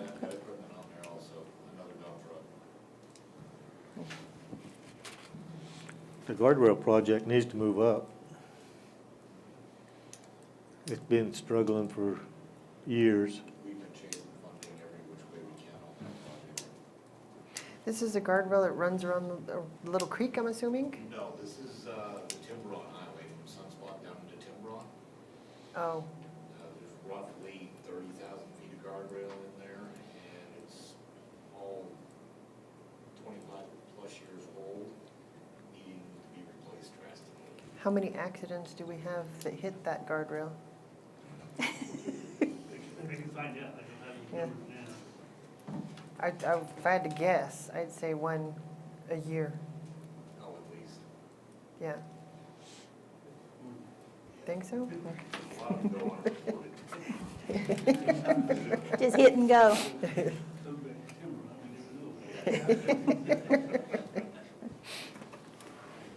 Okay, all right. Are we ready to move on from that one? I am. Okay, number 23, request approval to submit comments in support of the proposed rule by USFWS to rescind the definition of harm under the Endangered Species Act. Commissioners, this has been, it's a rule change put forth by the Fish and Wildlife Service, and right now the definition of harm is very broad, and as you are well aware, because it's so broad, it can result in private water being fenced off for endangered species listed on the endangered list that is not even present, and simply to establish potential habitat should they potentially decide they want to move there someday. This would make it much more narrow and make it tied directly to specific, like actually hurting one of the plants or animals. And if that is not occurring, then whatever action is being requested would get approved. So it would be very beneficial as far as the county's interest in terms of economics, allowing for more logging and ranching and recreation activities, all the uses established under the multiple use standard, and it would also consequently help make the forest and land more healthy, which would make it safer for all of these species that we're trying to protect and save. So absolutely a good thing. I believe the comments that are drafted are in line with what you support, and this will, they're getting lots of comments on this, so we want to make sure that the concerns of local government, from our perspective, are heard. I see this big enough to actually take down that exclosure up there that's keeping the cattle off the Goss's water. I mean, if we can, I think this is that big. Yeah. And this BLM meeting, right, this is through BLM? Or is this through the Forest Department? This is through Fish and Wildlife Service, Oh, which fish. any action that BLM or Forest Service will approve, if it triggers an endangered species look, so to speak, then that falls under the Fish and Wildlife Service to do an assessment and make a formal guidance on what will happen or won't happen. And it then dictates the Forest Service or BLM's permitting. And this meeting is gonna be in DC next week, right? I don't know if this isn't a specific meeting, this is just part of the rulemaking process, and they're accepting comments until next week, but there may be a meeting that I don't know about on it. I think there is next week. Okay. I'll find it. Send you Wouldn't to this DC. fall into some of the new administration when they were going to reduce the Endangered Species Act and stuff that they were gonna implement? Wouldn't this fall in some of that? This is part of what they're trying to do. Yeah. This is in support of that. This is dealing with it on the regulatory side, which falls under the executive branch, which depending on who you talk to, the president's in charge of. And on the legislative side of what they're trying to amend and fix the ESA, Congress is working on that right now. I make a motion to approve the comment from the three of us in support of the proposed rule USFWS to rescind the definition of harm under Endangered Species Act. I'll second. All in favor? Aye. Aye. Thank you, RB. Number 24, review and discuss the acknowledgement of cure of Open Meetings Act potential violation on April 10th, 2025. So Commissioners, last meeting we had an executive session, and arguably the reasons stated may have been incorrect, and that was an oversight on my part, and I did something that I'm always advising against, which is not referring back directly to what the language of the statute says and going by how we've always done it, or it falls under this, it's good. And so when I went back and looked at it specifically, there were other exceptions that were more applicable and applied, so we didn't discuss anything that we didn't have authority to discuss. It just wasn't labeled as best as it could be, and so this is just an acknowledgement and fix of that. Okay, do we need to vote on this? We do, yes? Well, should they? Or is it coming from you? That's not how it's worded, so, yeah, it's just putting it's putting it in the record. So Okay. it's in the record now. Okay. And then I will have the clerk amend the minutes from last meeting to reflect what is said in here, and that will be good. Okay, all right. Okay, so number And, 20, oh, sorry. For 25, Mhm. I'd ask that we table it and have your comments and mine and the manager's comments, and then go into executive session. Some of the matters we'll discuss have a potential impact on budgetary considerations. Okay. So in the interest of that, and the attorney representing us that wants to talk to us, has requested that we table and pick that budget after executive session. Okay. All right, so I make a motion to table item number 25 till after the executive session. Do we need to get a second on that? I'll or- second that. Okay. Sorry. All in favor? Aye. Aye. Are you aye? Yeah, I'm an aye. Sorry, I was looking at your next. Okay, so we'll move into the commissioners' reports. Okay. And as we've been going through the budget meetings, I don't know about you all, but been a little stressful. It's a big budget. It's not done yet, so we're working on it. We sit through the community services budget meetings. I think we have all that worked out.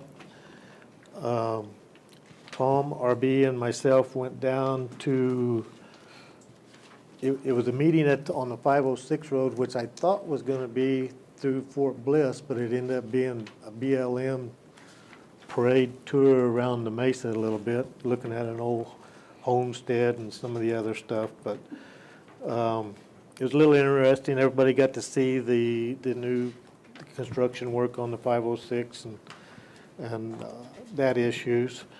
Went to the commissioner retreat. I'd like to thank Commissioner Markwart. She did a fantastic job. Her and her group that did that. It was very interesting, very knowledgeable. Went to Ruidoso also on a meeting with the Cattle Grower Association and the Forest Service. Got a few question answers. There's still a lot of unanswered ones. Went down to the monthly meeting in Chaparral again. Had Ricardo and Missy go down from the assessor's office. They represented the county very well, answered several questions, and then talked about a lot of the new stuff with the laws. One of the residents down there got a little hateful, so I informed the guy that runs it down there that if he ever says anything like that again, I'll never bring another county official down there, and I won't show up anymore. So he's supposed to take care of that Monday night, so we'll see how that works out. Been in many conversations with the city on some of the projects that we've been trying to discuss and work out. Not really making too much headway on that. I'll leave that one right there. Went to the Thrive Dinner and Banquet Friday night. I went as accompanied with my wife through Flickinger, and come to find out that the county, they got an appreciation award down there for all the work and money that we donate to them and stuff like that. So that was pretty neat. I was glad I was there to be able to pick that up. So other than that, that's about it. Okay. First of all, we have a pope. Oh, we do? They blew the white smoke Yeah, today? they blew the white smoke just now. Oh, okay. Yep. Let's see, I went to a hospital community assessment board meeting. I've been to 2 transportation industry board meetings. I went to the Tularosa duck races, which was my grandson just absolutely loved. We are assisting with fire department trainings, allowing them to use some of our vehicles and cut them up and all that kind of stuff. That's always fun. I went to the swearing in of our brand new district judge, Judge Gibson Willard, which was day before yesterday. Great big showing of people. That's the largest swearing in I think I've ever attended, so it was very good. She has a lot of support. I went to an event in South Valley, Albuquerque called South Valley Pride Day, which is pride of the community. It was very good. I went to the commissioners' affiliate meetings, went to Miami-Dade with, on the pilot program, which was the diversionary program that we put in place about a year ago, and toured 2 different mental wellness facilities, recovery facilities,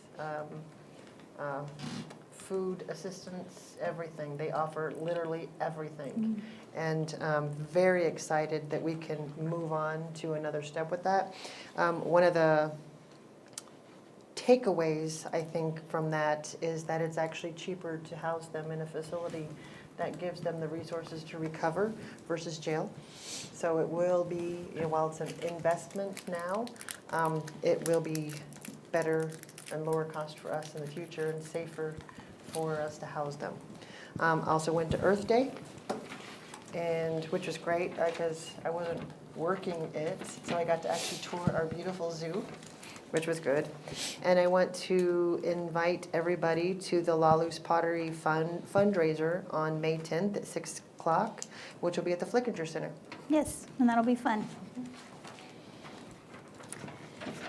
Is that it? Okay, been busy. Okay, I attended the Lincoln National Forest Allotment Owners Association meeting in Ruidoso along with Commissioner Matherly, and we did have some good discussion with different areas of the Forest Service.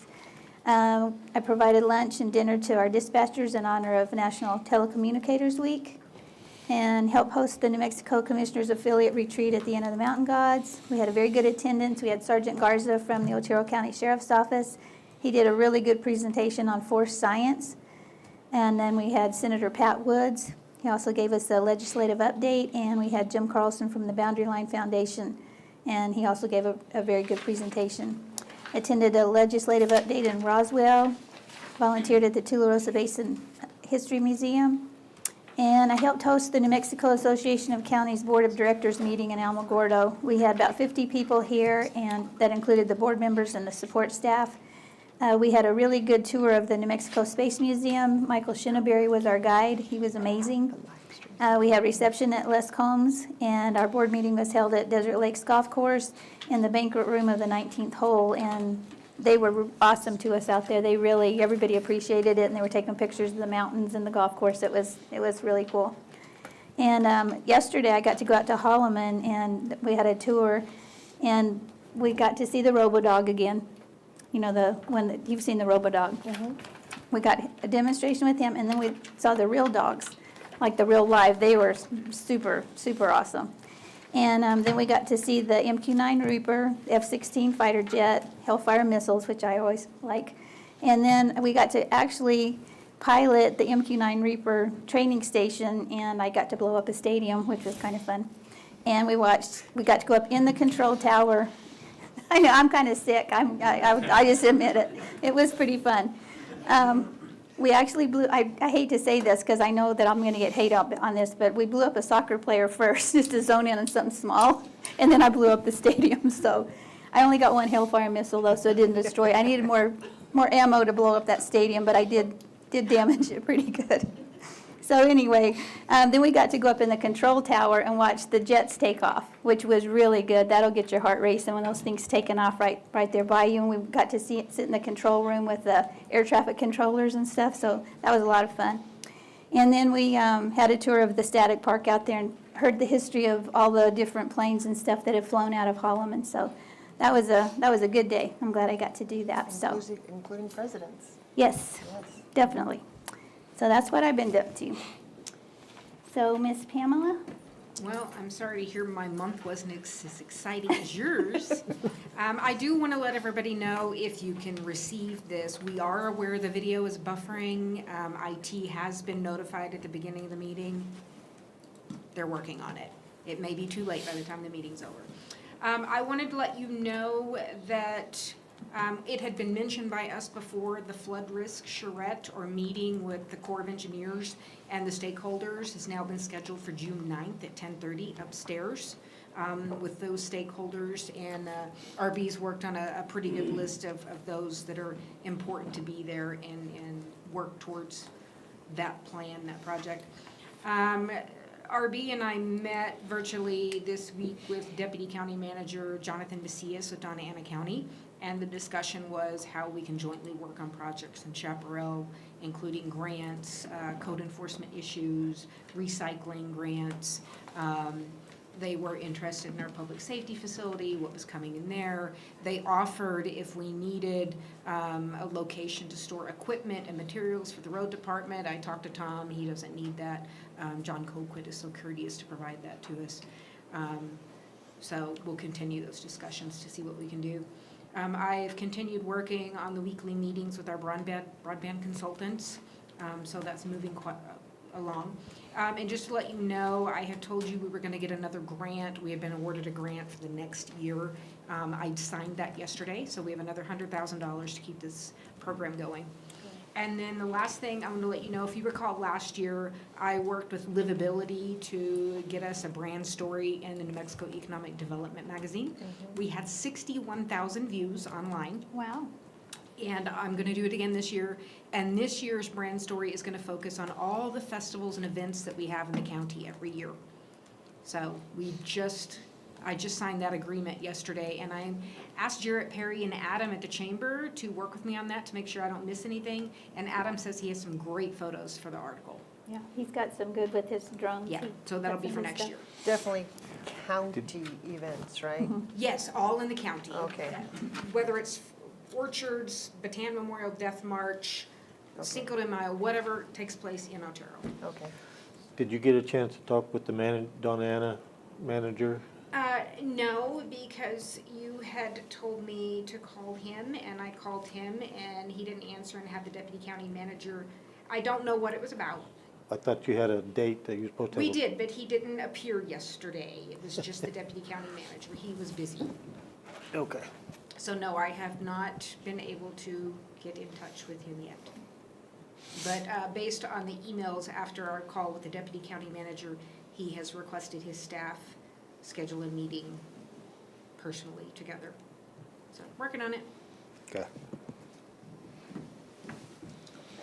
Only thing I have to add in addition to all of that is we're moving on the courthouse. We've had some meetings and contracts signed, and as Trent said, that ball's rolling, and hopefully we'll start rolling really fast and start seeing visible progress and be able to do a groundbreaking very soon.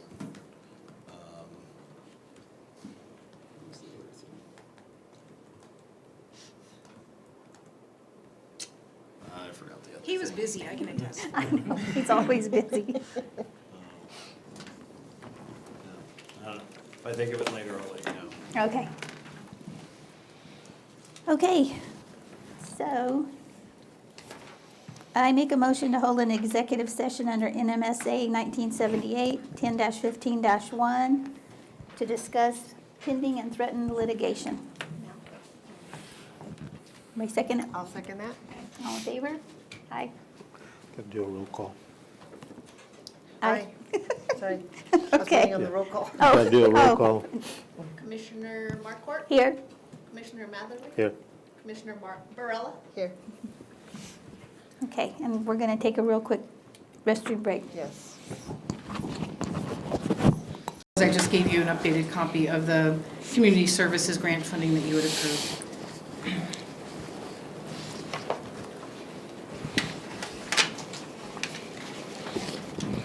I think I would like to take your recommendation and actually cut the Alamogordo Public Library Okay. from the community services.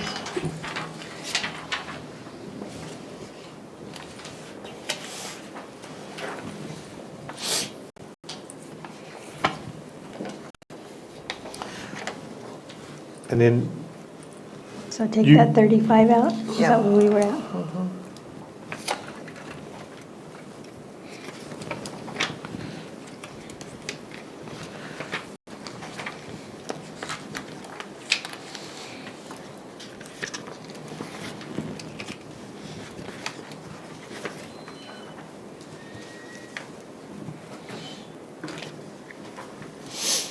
Trying to see if there was anything else. and we got the correction on the Main Street, correct? It should be 0. Yeah, it's, Yeah. yeah.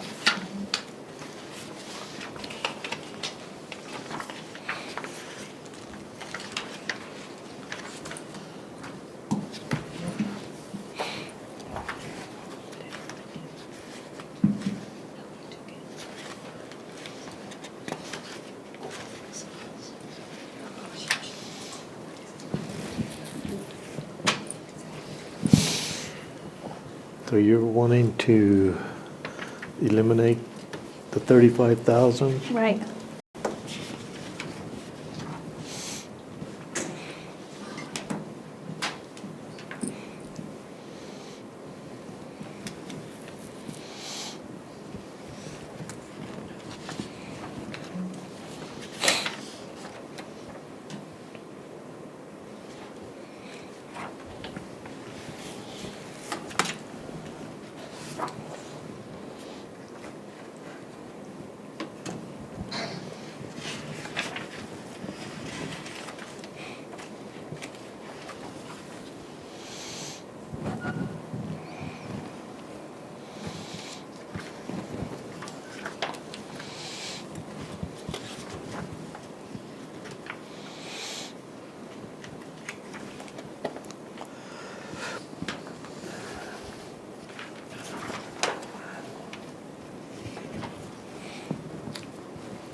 we're gonna cut that 35 out of the library. Did you get that? Yeah. Okay.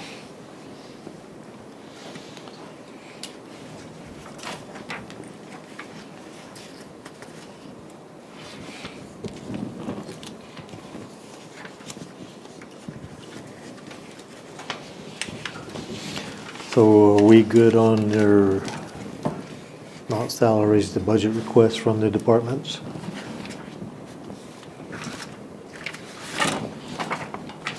We got the one with the quote came in from Zuni on the cabling, and that was really the only other change. And that came in at like 19, I think. Yeah, And we were thinking it was 50. That's better. Yeah, much better. so consider this one good? Yes. Get to it.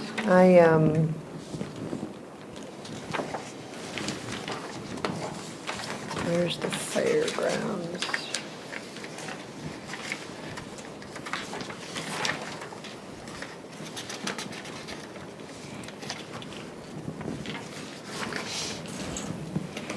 I don't see the fairgrounds. Fairgrounds is over here. Is that what you're talking about, the fairgrounds?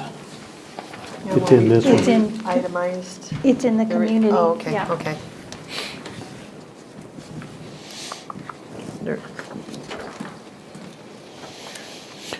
I'm just trying to eliminate the stack and get down to the, if everything's I good. Okay, so I'm good with yes and This- yes.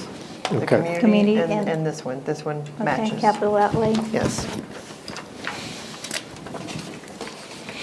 Those are good. Okay, so Julianne, if you make the one change to the community service Yes. and then the capital outlay interim budget, Zuni Electric's good? yeah, we're good on that part. So let's get the pile smaller.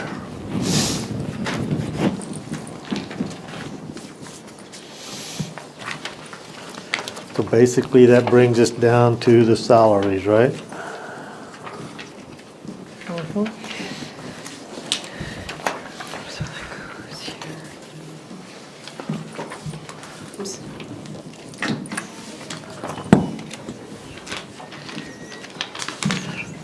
So Nina, I did find where you eliminated the 5 positions in your first proposal. So, because we had talked about on the last meeting about if we could eliminate some of those spots, it would free up some money. Who's in my mind? Did you,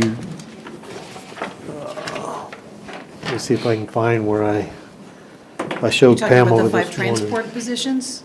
Yes, yeah, okay, 5. yes.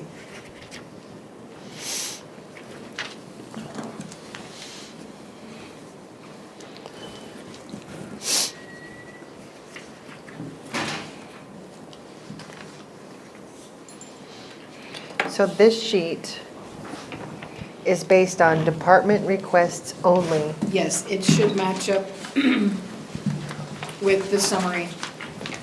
this Okay. document here. And it's not anything straight across the board. This is department requests only. Yes. Okay, That good. is correct.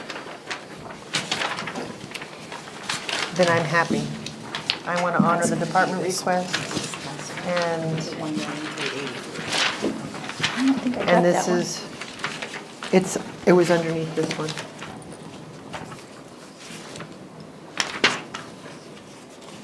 Yeah. I didn't get that one. And this, all of this was, it's 2 different ones. Here we go. It's stapled to the back of that one. Oh, okay.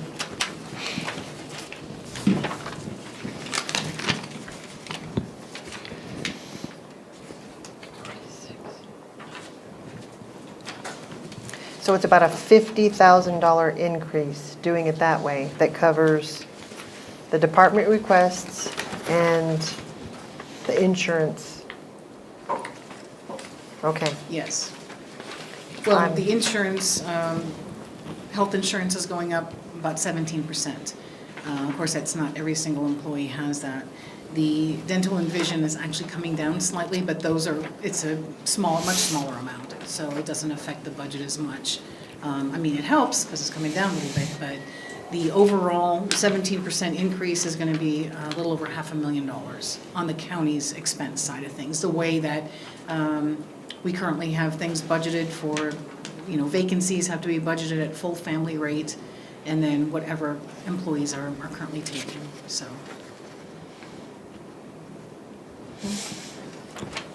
So where do you propose to bring that $1.3 million from? It's only a $50,000 increase over last year.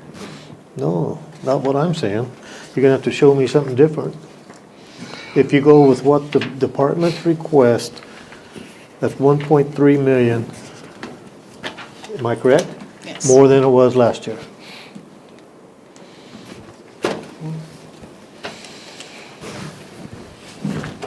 What is the difference? So as One- far as what the requests were last year, I'd have to go back and look at that. However, there were no raises given, so yeah, you could say that the requests are 1.3 million more because we didn't give any raises last year. 1,383,000 More more. or total? Well, that's the total of what is Yes, being that's requested, total. yes. Not more. So what is the difference? From what was requested last year? Than what our total payroll was last year? So current, actually, it should be on that sheet. I thought you told me the raises So were. for FY '25, the current salaries and benefits is $20,282,000. With the department requests for 2026, the increase is 1.383 million over what the current budget is. I'm not sure if that's what you're asking. So it's 1.3 million more. Payroll is going up $1.3 million over last year. No, that's If what that's today's only, request. that's just the request, yes. Okay. Yeah, but if it goes, if you give them what the department's asked, payroll will be $1.3 million more than what it was last year. Yes. And so That's not Commissioner Matherly, I went back and looked at data going back to FY '23, I'll use this stuff there. But our starting balance each year since then has gone up. In FY '23, it was just under 31.5 million, and it increased every year to where it is this year, which is 42.7 million. So that is almost a $12 million increase, and our ending balances have stayed relatively the same, hovering in the last 3 years between 26 and then with an estimated ending balance this year of 25.7. So, the question has been where would that money potentially come from? And I think this data is showing that more money is coming in and about the same as going out. Okay, so you got 1.3 million right here, and then over here on the other part was 500 and something, or 5 million and something. So you're almost $7 million. That's a big influx There's the other. from all the requests for all the other stuff. This is just labor, just payroll. That doesn't include Tom's equipment, that doesn't include all this stuff, it doesn't include all the sheriff vehicles. With sheriff vehicles, that's a little funding, a little different, but,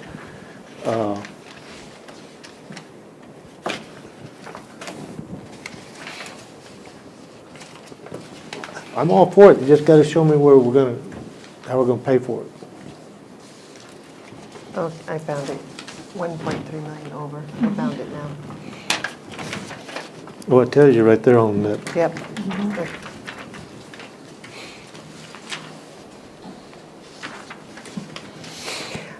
Overall, where are we at budget-wise?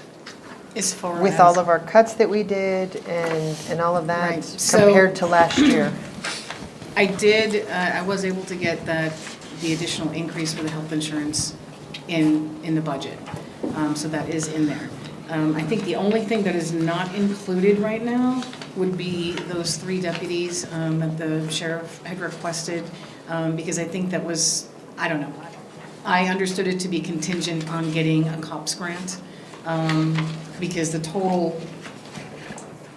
increase for 3 new deputies, with salaries and benefits is $315,000 per year.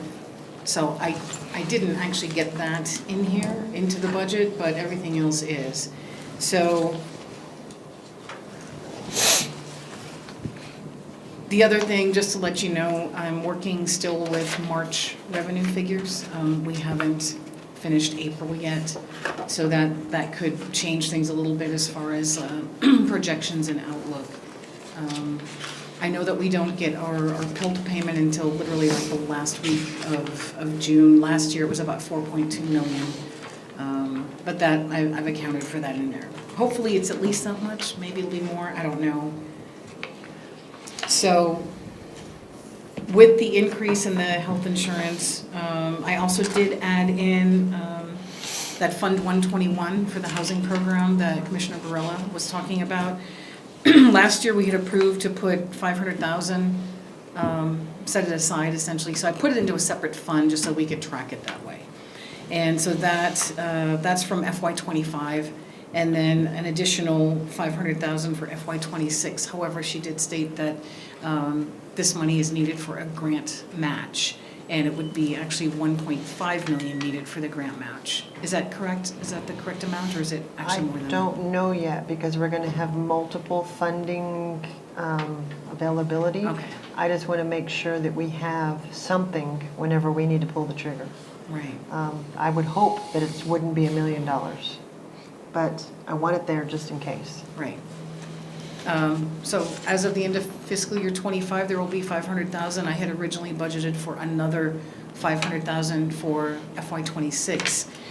If it needs to be more, I have to figure out where to. It doesn't need to be more, and if we need to, I don't want to, but if there was some emergency or something, obviously we'd have to go to Plan B, but at least we know it's there and we won't touch it unless we need it. And the interest off of those needs to go to the general. Yes, and Okay. it will be earning interest as well, so on top of the amount that's already in there. So our last year total budget was 71 million. 62, wasn't it? That's what we've spent so far.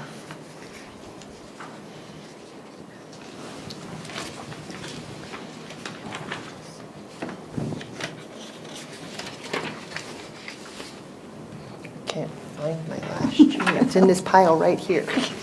I know.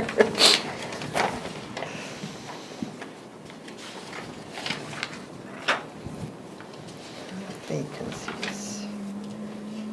Otero. So as of the end of June 30th, 2024, well, everything included though, I mean, so that's gonna include all your grant funds, all the fire departments, the prison and processing center, which we have to book that revenue and expense, even though it's not really our money. So total actual expenditures, including all of that, was $149,529,000. Ending cash, including all of those departments, was over 97 million. There is restricted cash, of course, in the general fund and the road fund. So after the restricted amounts, the unrestricted portion was 92 million. But for purposes of, you know, the funds that you can actually make changes to, I mean, like the distributions received from the state fire marshal, there's really nothing you can do to make changes to that. Same with the grant funds. MTC, like I mentioned, is not really our funding. And so that's why I've cut down this schedule of cash to just those funds that you really have more control over. I would have to, I was gonna try and pull all that data because RB had asked me about that, and I just ended up, too many things came in at the last minute, especially with the health insurance increase, and I didn't get to pull all of that. But if I take a look, just, if I remove some of those other funds.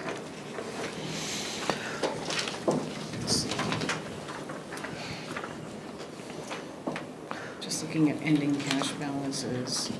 So this year, the total expense is 63,341,000. Yeah, just for Through March. these funds that we're looking at, yes.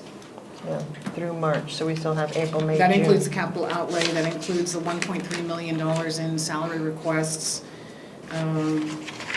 That includes the health insurance increase. So that is correct. So, if I look at, So we budgeted 71 last year. that's probably close. I'm gonna see if I can figure that out here real quick. And with all of our cuts this year, where are we at?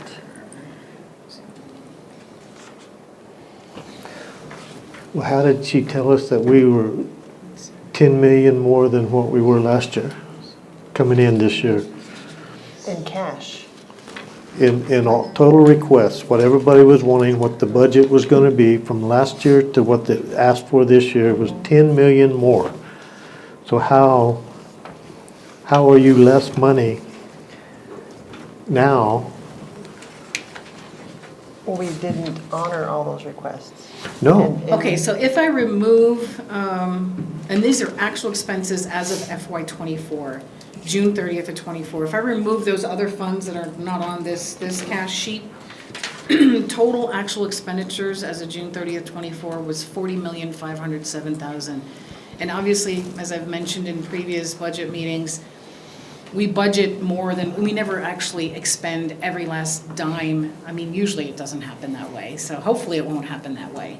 So, but we have to budget for estimated expenditures, and sometimes those expenditures don't necessarily happen. So that's where we were actual expense-wise as of June 30th. And we're projecting 63 million at this point for FY '26. So $20 million higher. Yeah.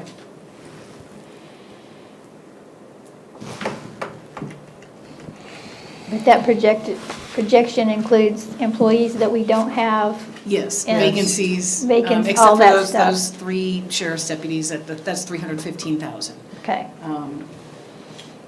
So in reality, of what we actually paid in '24 was 40 million.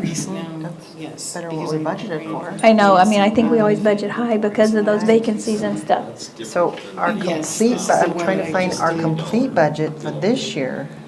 I don't This was just, have I just completed this last. that final number. Because we I saw had, that yeah, somewhere, I and I don't know did, if make some updates, I was able to pull the gross receipts tax revenue for April, but that's the only revenue figures that. See, are able to department. Because that's available on the state website, so the revenue changed a little bit, beginning cash was similar, a few changes.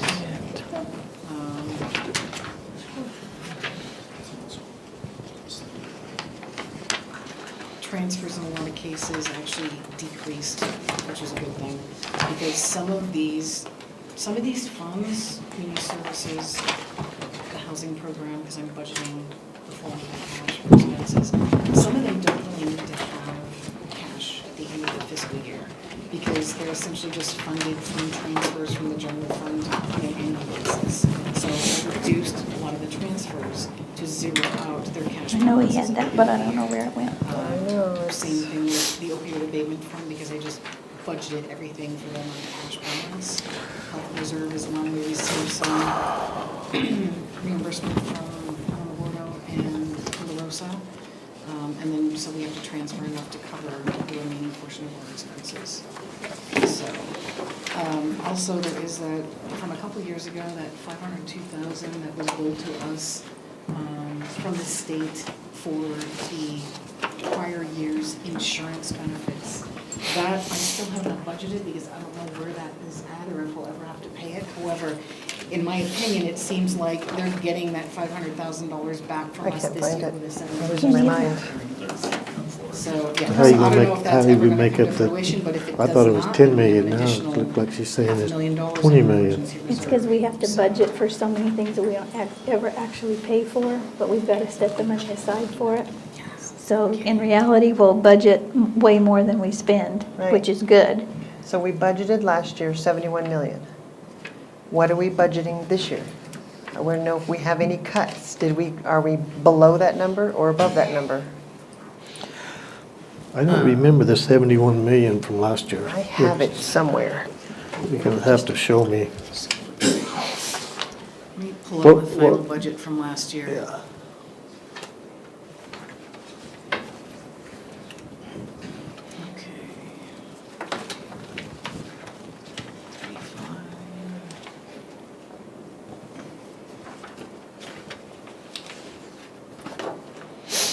Vacancies. Okay, so my Stapled. cash recap from the final budget that was submitted in July of 2024. Total budgeted expense, of course, you know, this is everything again, was over 200 million. I would have to, let me see if I can reduce that down to these same funds. So give me just a moment. The same thing we're doing a year ago, what was that number? That's what she's getting. That's what I'm trying to get to, Yeah. if I can get this file to open.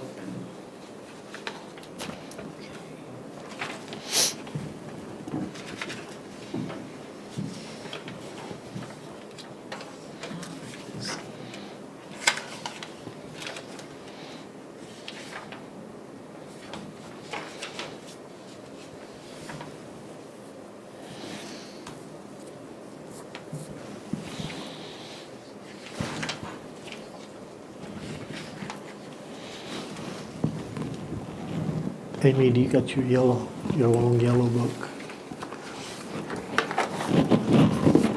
Yeah.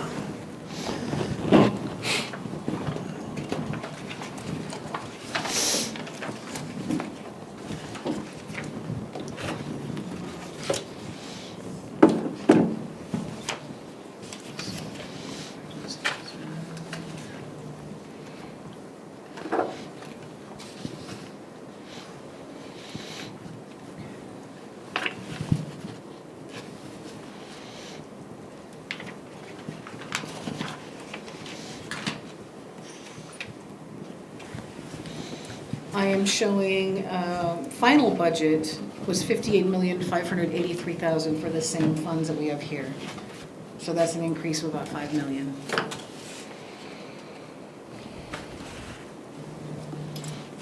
That's Which, for, considering the cost of everything increasing, is probably not surprising.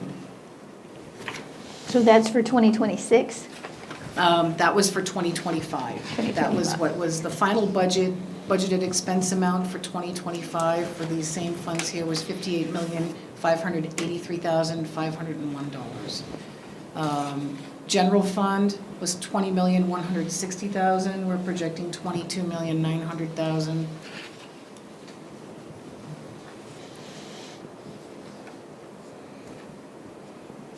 Which is a $2 million increase.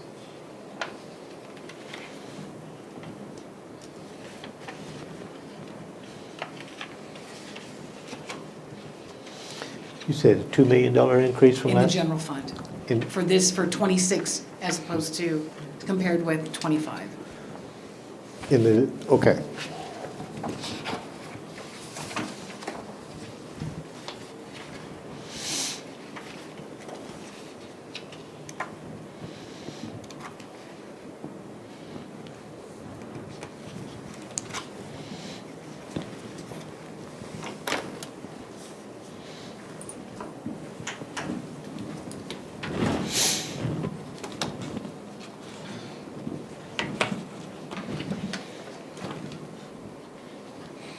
What is this?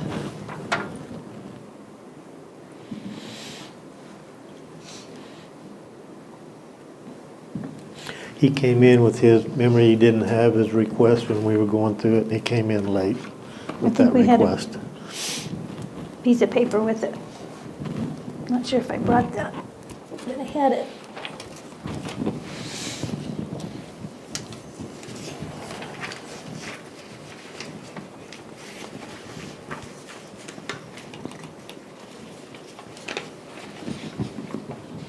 Doesn't the NEU account, doesn't that come out of grants?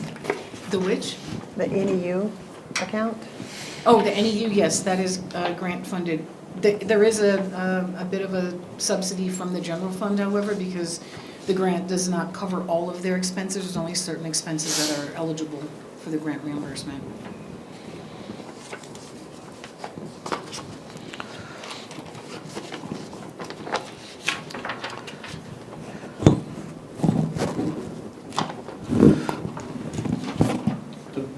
Yeah, let me ask you a question. All right. But did we make the changes because we're cutting?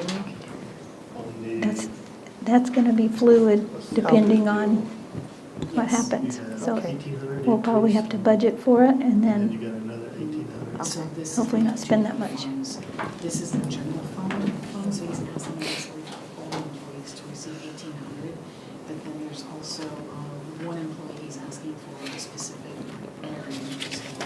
And then this is the certification pay. So for the other employees who have received the additional field assessment certifications, they do receive the exam fee for their certification. I understand that one, I understand that. These two, three. Yeah, that's just a flat increase that he is asking for. 3,600? No, 1,800 each, I'm sorry. Okay, they need that 1,800. Well, but these are different employees. There's 12 employees between the two different departments. Oh. Yeah.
So on this page, what we have approved so far is $45 million, which last year we approved 58. Am I reading this right? Where are you getting the 58 from what she just? What she just said that last year's was. Yeah, the 58,583. And then the, plus the 20 in the general, so let's just go off of the 58. She's saying that that was what we budgeted last year. And this is the 45 right here, is what we have right now. So in reality, we are under budget, right? Am I reading that correctly? I'm sorry, I wasn't I'm listening gonna- to everything I'm you gonna- were saying, so I'm gonna I thought you were unplug. just discussing amongst yourselves.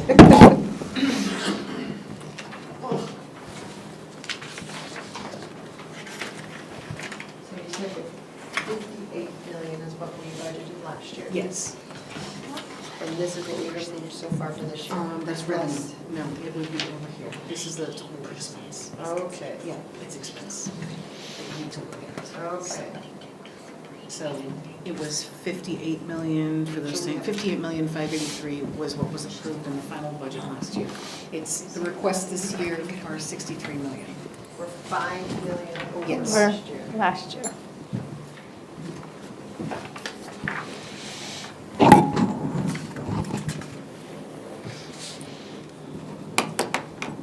Oh, that was not my goal. We cut it in half from where we started. And that 5 million includes the payroll proposal or doesn't? It does.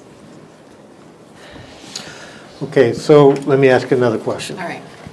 You have your department Yes. request, and then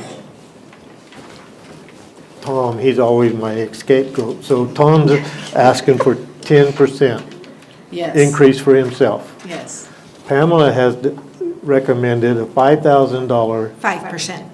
a what? 5% Yeah. 5%. for directors.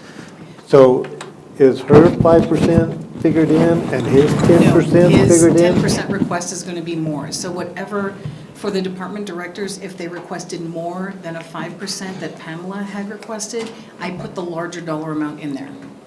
So Tom's 10% is actually in the budget. Whereas other department directors who had not asked for anything for themselves, the 5% that Pamela had requested for them is in there. So there were a couple of different departments that didn't request anything for themselves, like I think IT, the Wildlife Services, those department directors have the 5% in there. But if a department director requested more than that, whether it be, because I checked to make sure, you know, between the dollar amount that was requested or if it was a percentage that was requested, I put the higher dollar amount into the budget so that I'd rather have more in there that you could potentially cut than not enough and have to refigure everything, so.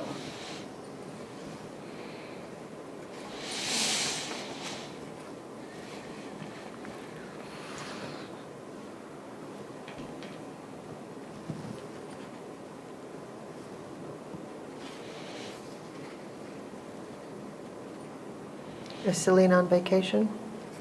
No, her daughter is not feeling well. We could cut that Mandalay budget and that'd save us some money. We just, yesterday. We could cut that right now. That what? Mandalay. And I did just get paid this week. Of course, so they can I collect know. next year. That would help.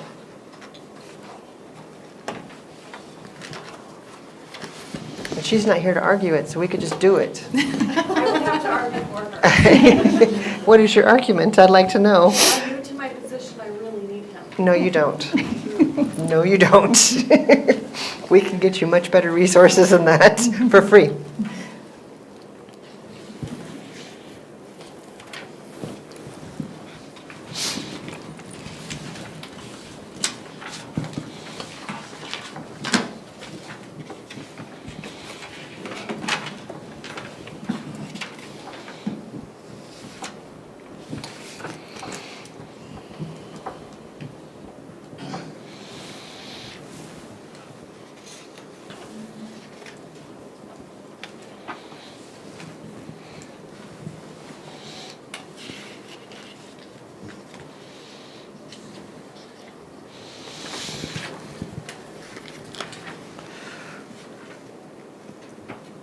So Julianne, you said something a minute ago, you didn't think the deputies' 3 positions was on there, but you have it on I there. highlighted in yellow because I added that from the last time that we had the budget meeting, just so that you knew, because that had been discussed. So I just wanted you to see what the cost of those 3 deputies would be for the sheriff's office. I mean, I could add that in, basically just to the general fund, add another $315,000 to the $22,900,000 that's already there.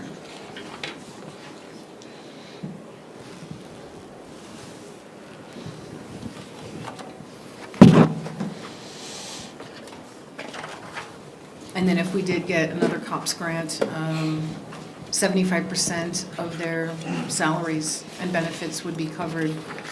The current grant we have, I believe, is over a period of 6 years.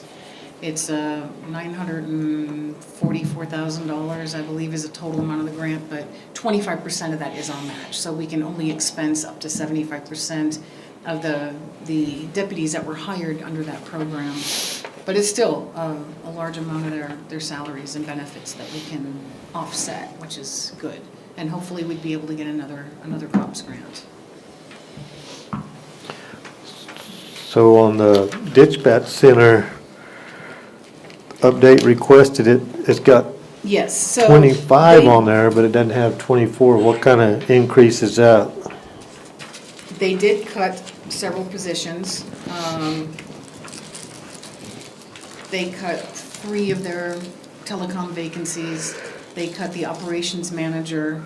And those were a fair amount between salaries and benefits.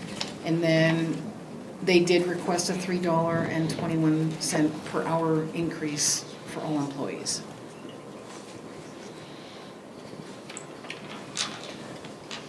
So I'm looking, all these requests are all over the place, different amounts and- Exactly. and all of They that. are. So we go with this sheet, do you have it all itemized? If you look at the administration, I think that's a fair request. And then that meets the information technology, that meets Pam's request for the department head. Then purchasing, then you have the manager, that is. That's more should- than the 5%, so I That should put be her the requested. 5%. She requested 5,000, which is more than 5%. So that's why I put her request of 5,000 in the budget. So, and then for the employees, we need to make them equitable with everybody else and make that 3%.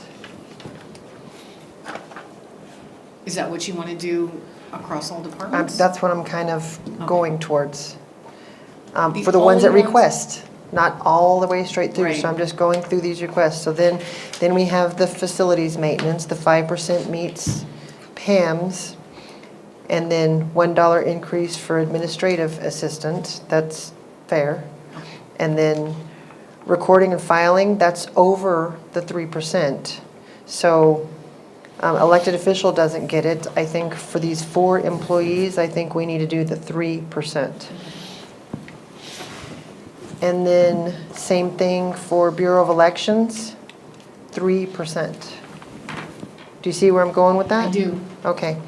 And then same thing, property assessments, the 6 employees, and then the 5 employees, all 3%. So the 5 employees, that certification pay, we can't really change that, that's statutory. Okay. Those rates. So then just the 6 employees then, right? Yes.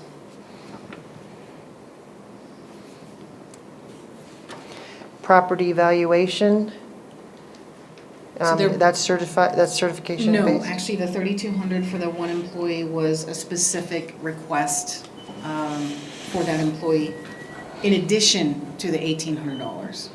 Okay, one so employee. that needs to be 3% for 7 of those employees.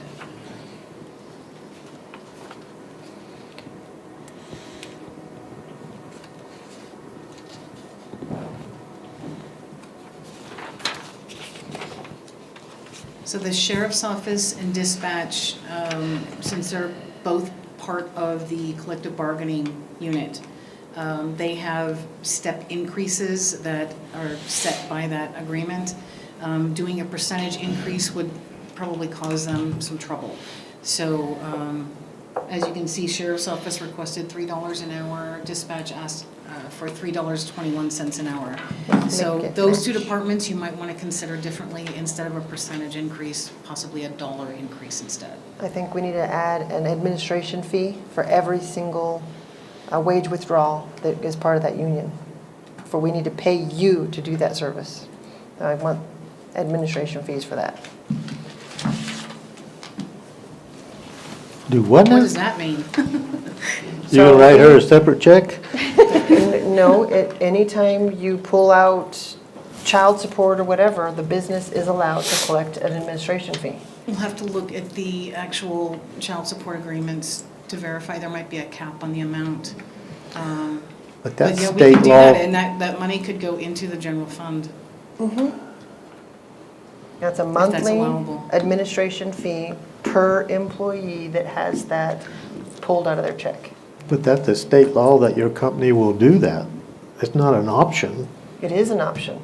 It's totally an option if you charge an administration fee or not. And that administration fee gets charged to the employee who has that? That's garnishment? right. Okay.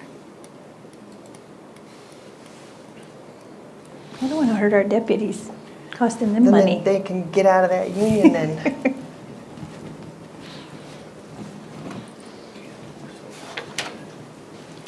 So you're talking about just on the sheriff's department? Or the whole? Anything that we Because pull we have out. employees across all departments that have garnishments from different, some of it's child support, some of it's other things. But we can look at each individual agreement, and there should be a section that describes what the administration fee, what's allowable. Yeah, I need to check on that legally, because I'm not 100%, I mean, I Do you thought know it anything was about that, state Harvey? statute law that you, if a person worked for you and they had to have child support removed, you did it. You are required to pull it out, but you're also allowed an administration fee on top of that. I'd like to see that one. Okay. I'm not saying it's not, I never. Okay. Okay, emergency, the wildlife falls under Pam's request, so that's good. So then emergency services, I think same thing, 3%.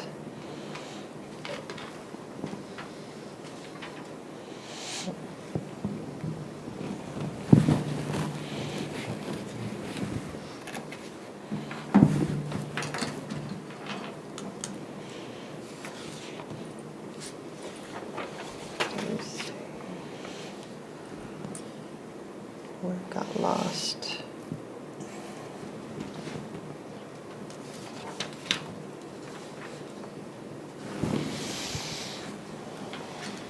Can I ask a question just to see if I understand where you're going? You're saying directors 5%, employees 3%, except for those special instances, like with sheriff's department. Is that where you're going? Yep. Okay. But if a department didn't request anything specific, then, It stays the same. okay. Except for the director would receive the 5% because of Pamela's request? Yes. Okay, thank you.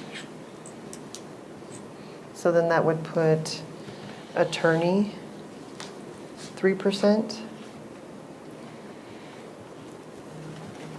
This request of the rifle range is probably actually less than It is. 3%. So let's And leave it's that, only for 3 different employees. so let's leave that Yeah.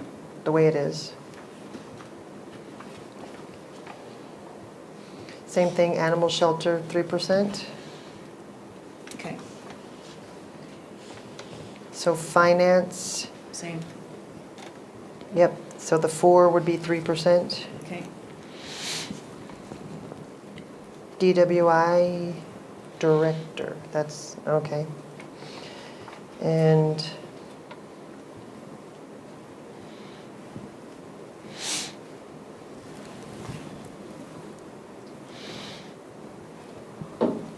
$5 for director on detention, and then 3% on the other employees.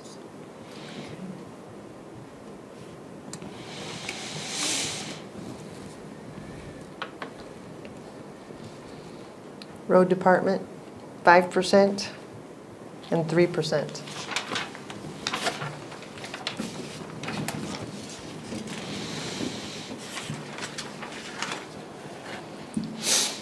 Roberta, we're gonna skip, or we're gonna make it? And also, NEU, because that's law enforcement, it's just, they're paid from a separate fund, so it's separated, so those two would be skipped for now. Can we at least make them match, like the Roberta match the NEU, $3? That's, I mean, it's only 21 cents, but still, let's cut it to make it the same. I consider dispatch a part of law enforcement, Yes, so let's. they are. Well, So, I mean, it technically, is. they're not law enforcement, but I I understand what know. you're saying, yes. So let's make that $3. Okay.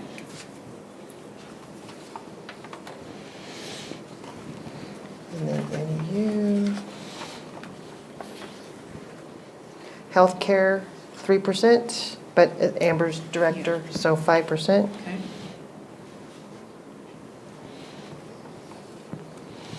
And then is the $150 an hour for the convenience center, is that less than 3%? I think it is. I think it's gonna be more than 3%. The $150 an hour? Oh, yeah, I bet it is. Okay, so then the Change those. 5% and then 3%.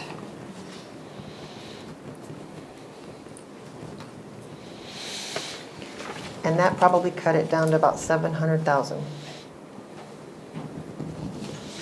Joan?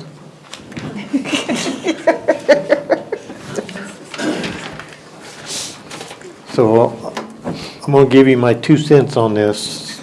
Some of these are good. I know. I'm not, It hurts. and some of them aren't. And let me tell you and I'm gonna pick on Tom again. Poor Tom. Tom's operators, you can walk across the street from way more than that. You can go to Mesa Verde, you can go to Alamo Earthwork, you can go to any of them for way more than that. Literally walk across the street.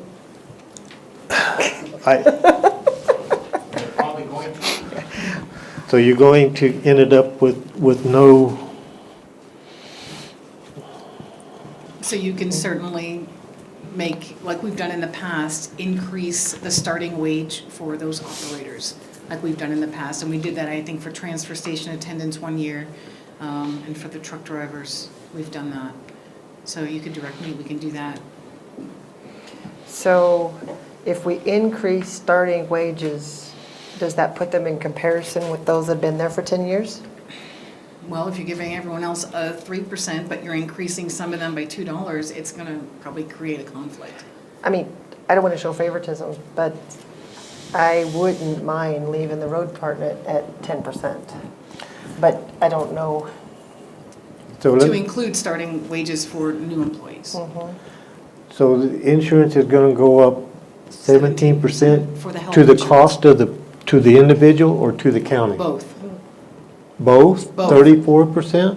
Yep, all of it's going up 17%, but we split the cost, Right. 80% county, 20% for the employee. So essentially, both sides are getting a 17% increase. Starting in July. July 1st, yes. This doesn't even pay for their insurance And then, increase. one more thing that's painful is para is also going up 0.5% for both the employer and the employee. And that's something you don't have a choice over. The health insurance, you could potentially drop it, but, unless you have another option for health insurance, that may not be a viable option for people. So for the road department, if you want to keep the 10% requests on there, and then that 30 employees to 3%.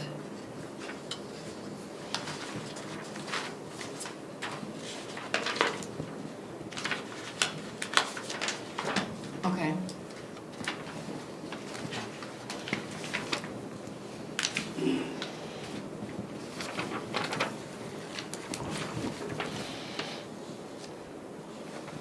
And so right now, vacancies usually do not receive the pay increase, because a lot of them, these vacancies are gonna be vacant as of July 1st. And if they start July 1st, they're not eligible for any kind of an increase, even if you were to allow them to have an increase. They wouldn't be eligible for a year anyways, because that's the probationary period. So I do not normally budget for increases for vacancies. However, in the case of like the road department with the operators, we could budget a 10% for those positions, or you want the 3% for those Yeah. vacancies? Okay, got it.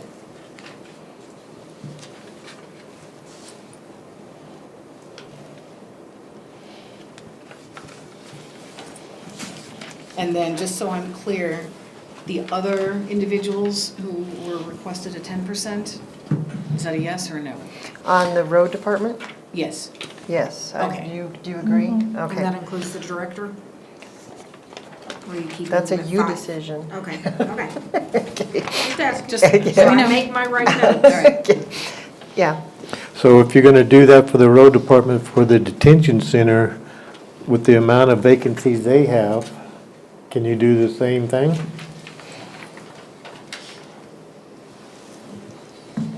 Anybody that comes in will come in at the 3% rate, We can do that. if I'm understanding you correctly, right?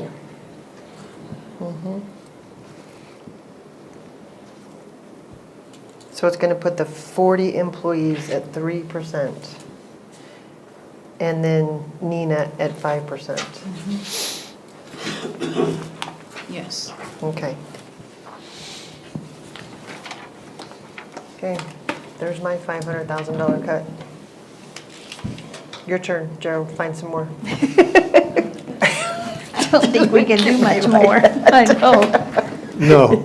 Oh, You were yes. given 1.3. Now that we got you up to speed here.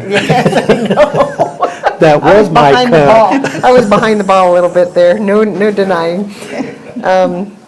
Where are you at? I have operators too. Yeah, and we're gonna look at yours. So, I don't want all my operators to Okay. shift over to the road shop. No kidding. so your request, 5% is a yes, and then the 150 an hour is pretty equitable to For the 3%. attendants, but I also have operators that operate equipment. Well, you've only we're only honoring your requests. No.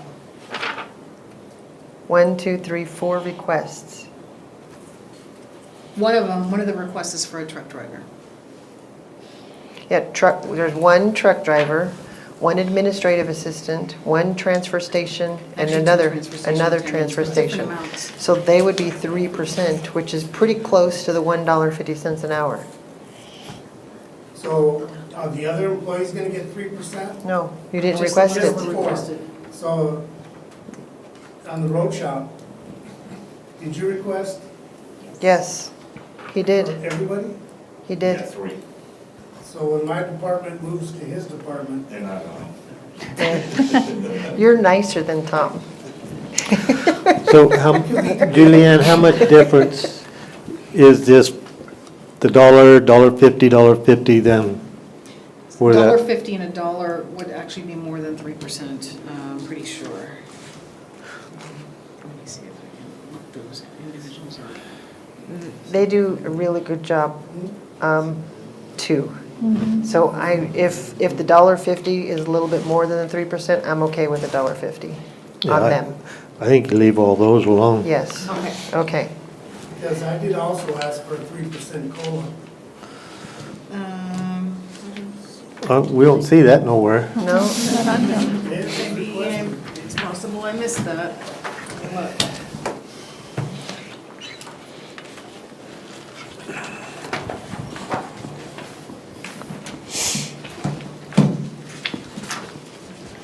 $171. So, You're What- right, sorry about that, I missed it. We did ask for a 3 to 5% increase for other employees. so you got, how many employees you got then? 21 including myself. Okay, so you're asking for these 1, 2, 3, 4, and yourself, the raises and the rest of them at the 3%? Is that what you're, Yes, originally. Yes. Okay, I say yes for that. I'm glad you brought that up, I Ralph. know, Ralph. That's what you're here for, right? Yes. Gotta be represented. That's right. So then the only other question I have is for county manager and county attorney that report to you. What? That would hurt too, just so you know. Say that again? So I had a question. what I know you didn't what ask I'm for a asking raise. is, I did. Are But you approving an increase for You them asked for as department 10% directors? for Jay. Yeah, I cut out. I You cut asking out- for a raise? I cut out If more than I anything, asked I'd be for. lumped in with administration at 3. Shouldn't we be doing that on your contract negotiation? No, it's during budget. It's always during budget. All salaries are approved during budget, including myself and RB.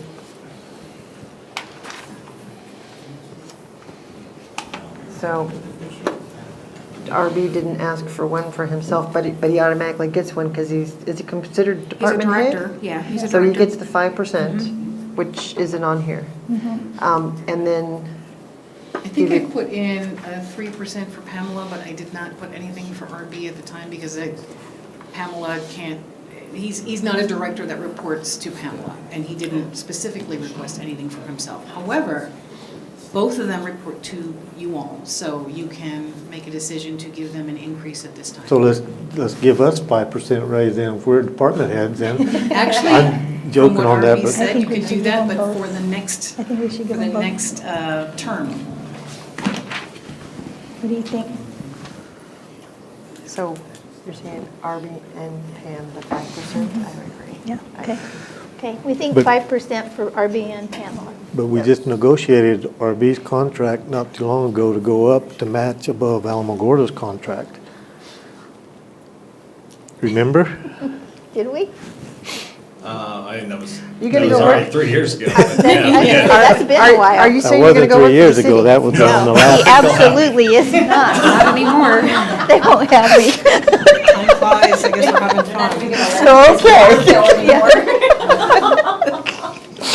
That wasn't 3 years ago, but. So 5%?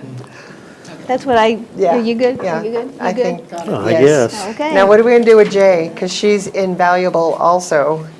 So, yeah, what did you decide for Jay? I wrote 3%, but that, I'm gonna let Gerald decide. The request was 10%. I would agree with the 10 because she is doing a lot more than what we hired her to do. And I did cut out well over that amount to account for it. Yeah. Can you we cut get a some of pretty good David's chunk. money to pay for her? I'll beg, borrow, and steal wherever. I just say that she helps out tremendously with us for IFRS. I know the IFRS are Yep. amazing. That's why I was saying, can we get some of your money to pay for it? I'll give them some. Okay, so Jay, 10%. Okay. Okay, thank you.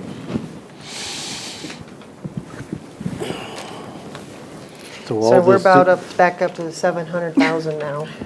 So all the emergencies, you're leaving the way it is? Emergency, We did 5% for the Yep. director and 3% straight across. for all the rest. others.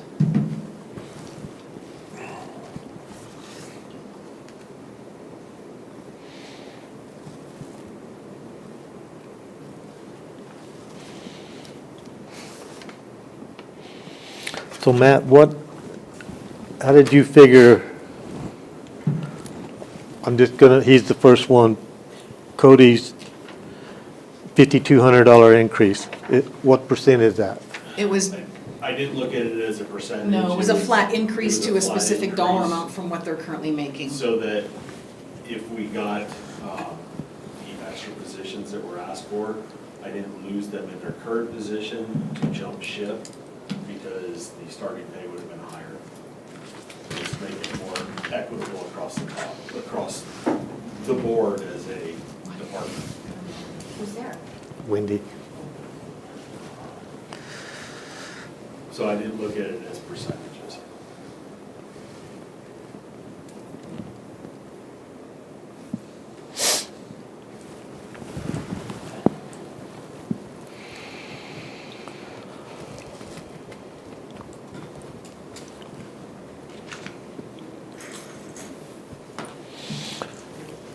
So what, can you tell me what that percent? I'm just, Oh, let's see.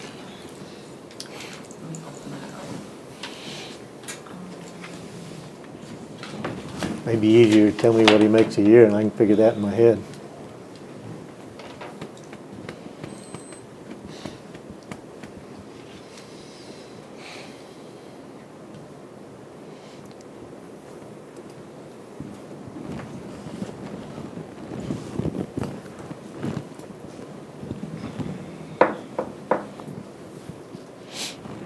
Ten percent would say it'd be making close to 52,000 a year.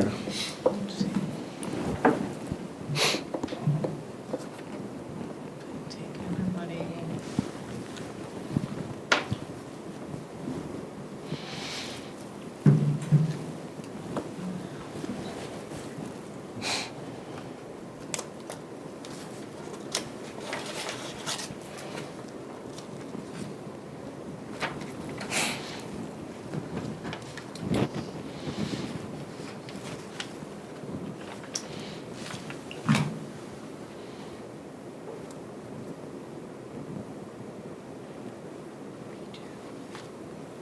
So, let's see.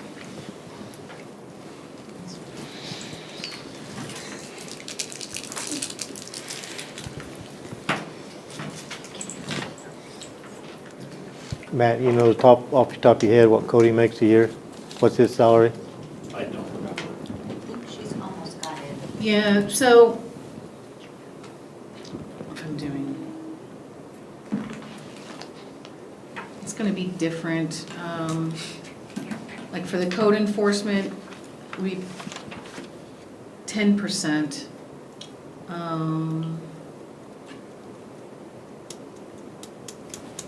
For, let me see, this one is gonna be project foreman, the Otero County Cleanup Program. That looks like, oh, that doesn't look correct. Let me do this.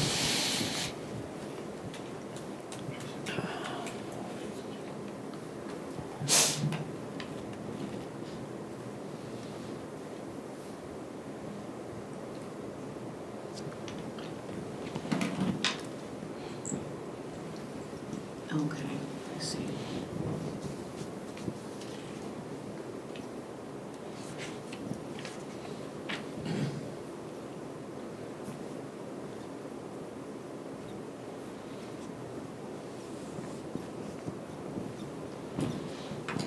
All right.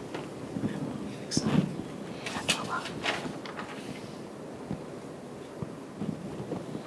Okay, so project foreman would be about a 2% increase. Deputy chief, 10%. Wait a minute. Safety officer, 1%.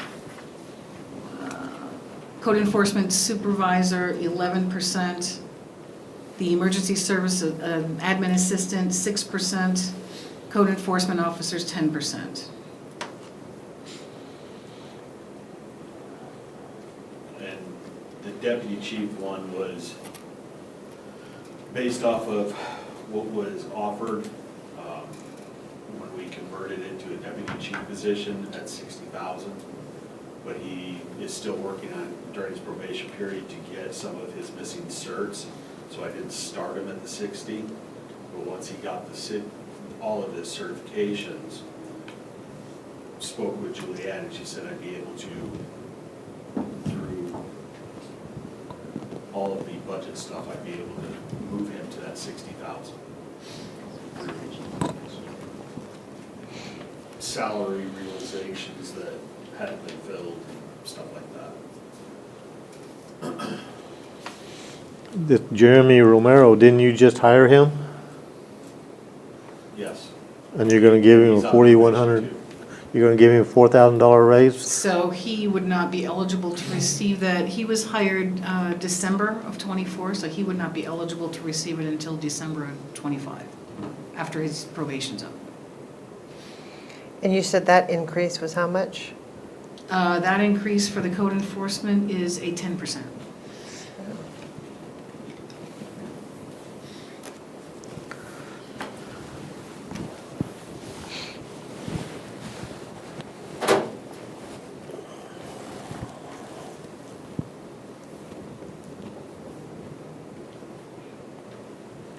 I still think 3%.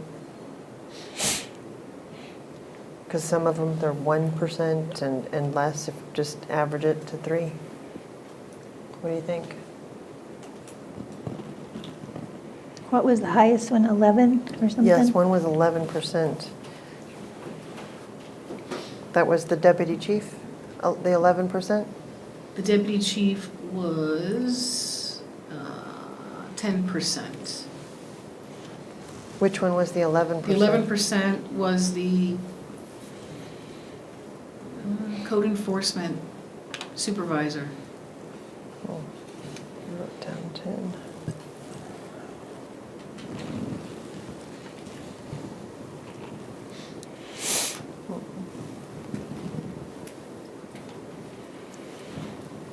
I still think 3%. What was this one? Because it was super low. Is that the one? One was 1%. It's got to be this one or this one. Probably that one. Yeah.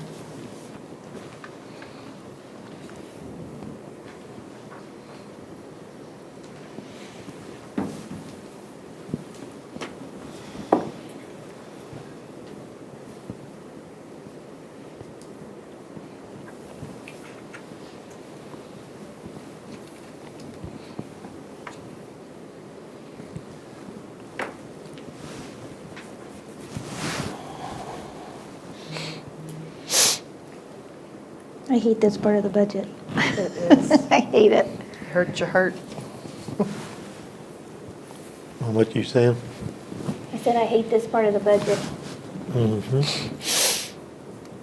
What do you think about emergency services, Gerald?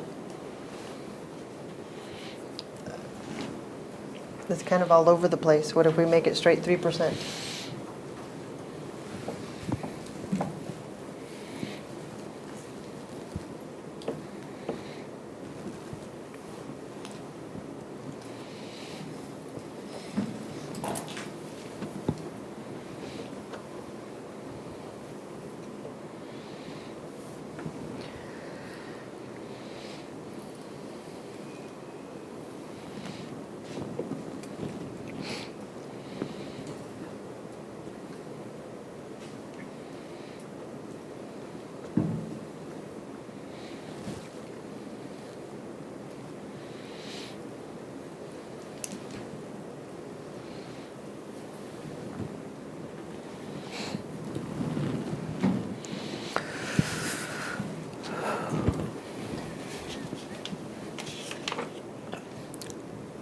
I would almost say leave them at 5, just to do a 5% on them.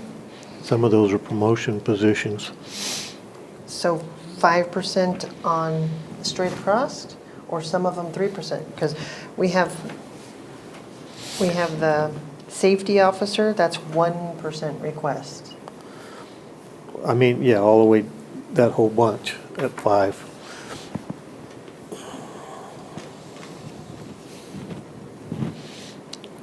Because the safety officer's taking it in the shorts. That's one way to put it. Matt? Yeah. So 5% straight across for emergency services. Okay. That's what I'm thinking. Okay. I'm glad you said it instead of me getting yelled at.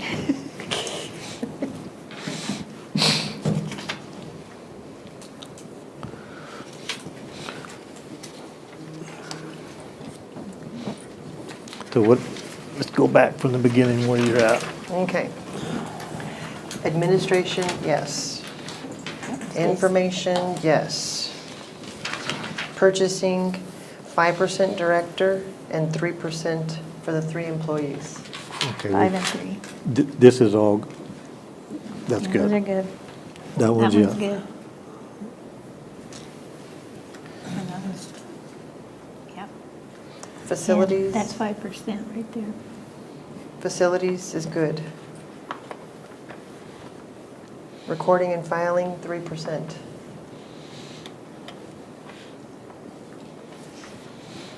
Bureau of Elections, 3%. On both of them? Yep. Property assessments, 3%. Plus the cert pay. Except the cert Yeah, pay that one will stay the Yeah. same. Yeah. is And then this one will- 3,060. And then what about the field appraiser one? Yes. Field appraiser, 3%. And then 3% for the 6 employees. Treasurer, no request. Hang, just one sec. Julianne, that, on that increase on the field appraiser is that a set amount already, or is that Sorry, on which something? one? Property On the valuation? property valuation. Oh, no, that was I guess you would call it a merit increase. He specifically singled out that employee to receive that increase Oh. on top of the 1,800 that everyone was getting. Okay, I got you. Treasurer's none. Mm-hmm. So what are we doing on the sheriff's office? We'll leave it like it is. That one's the way it is? Mm-hmm. Okay.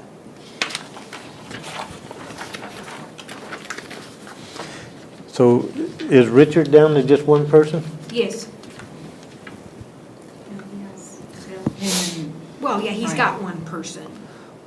Well, it's not, nothing mentioned He on didn't him. request anything for his guy. He didn't make a request. So we're good. Brian's just, he's in the same boat as Josh is, huh? Yeah, but if you do that, then you gotta go back to the treasurer too, and Yeah, I think no request was made, so we're good. Okay. And that's all he doesn't 5. know I asked for a request for him, so he's just gonna be surprised when he sees his check. And then emergency services, 5%. Yes on the attorney. Mhm. Yes on the rifle range. 3% animal shelter, On both of those? yes.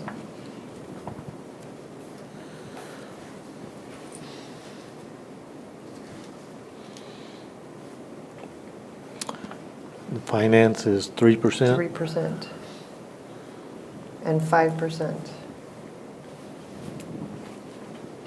Yeah, that one will be 5 right there. I thought that was, she was a director. Yeah, This she's is doing- 5? No, this is 5% right there.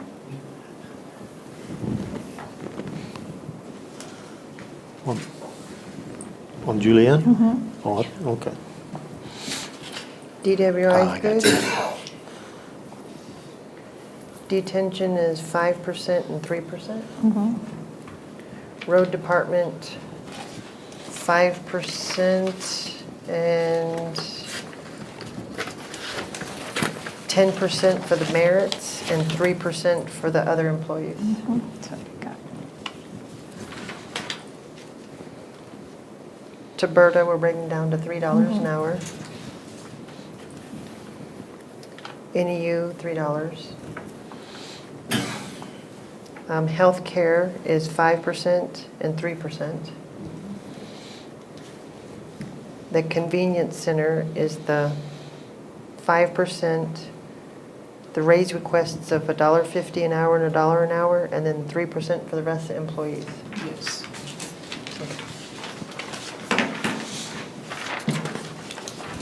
Let's see where we're at. We'll update all of that. We're at about Send 700. you the updated That's my number I have in my head. numbers through email, and then that's what you will be, everything that was done today will be approved on the May 27th meeting, unless there's additional things. I don't know if there's any additional meetings between now and May 27th. I don't think, Collective bargaining. yes, So, and that was discussed, that $3 an hour raise, so. We'll yeah, see that- if they accept that. We'll see So if what it's about accepted, yes. RB? I believe that meeting is She's next giving week. herself 5%, and he didn't ask for anything, is he We're not? doing him 5% too.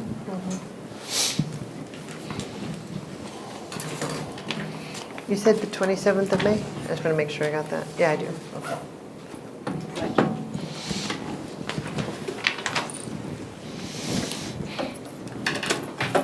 Is that it? I hope so. Anything else? Do you have anything else? No. See All right. see how many termination letters we get tomorrow. Oh my gosh, don't even say that. Okay, then we are adjourned. Thank you, thank you.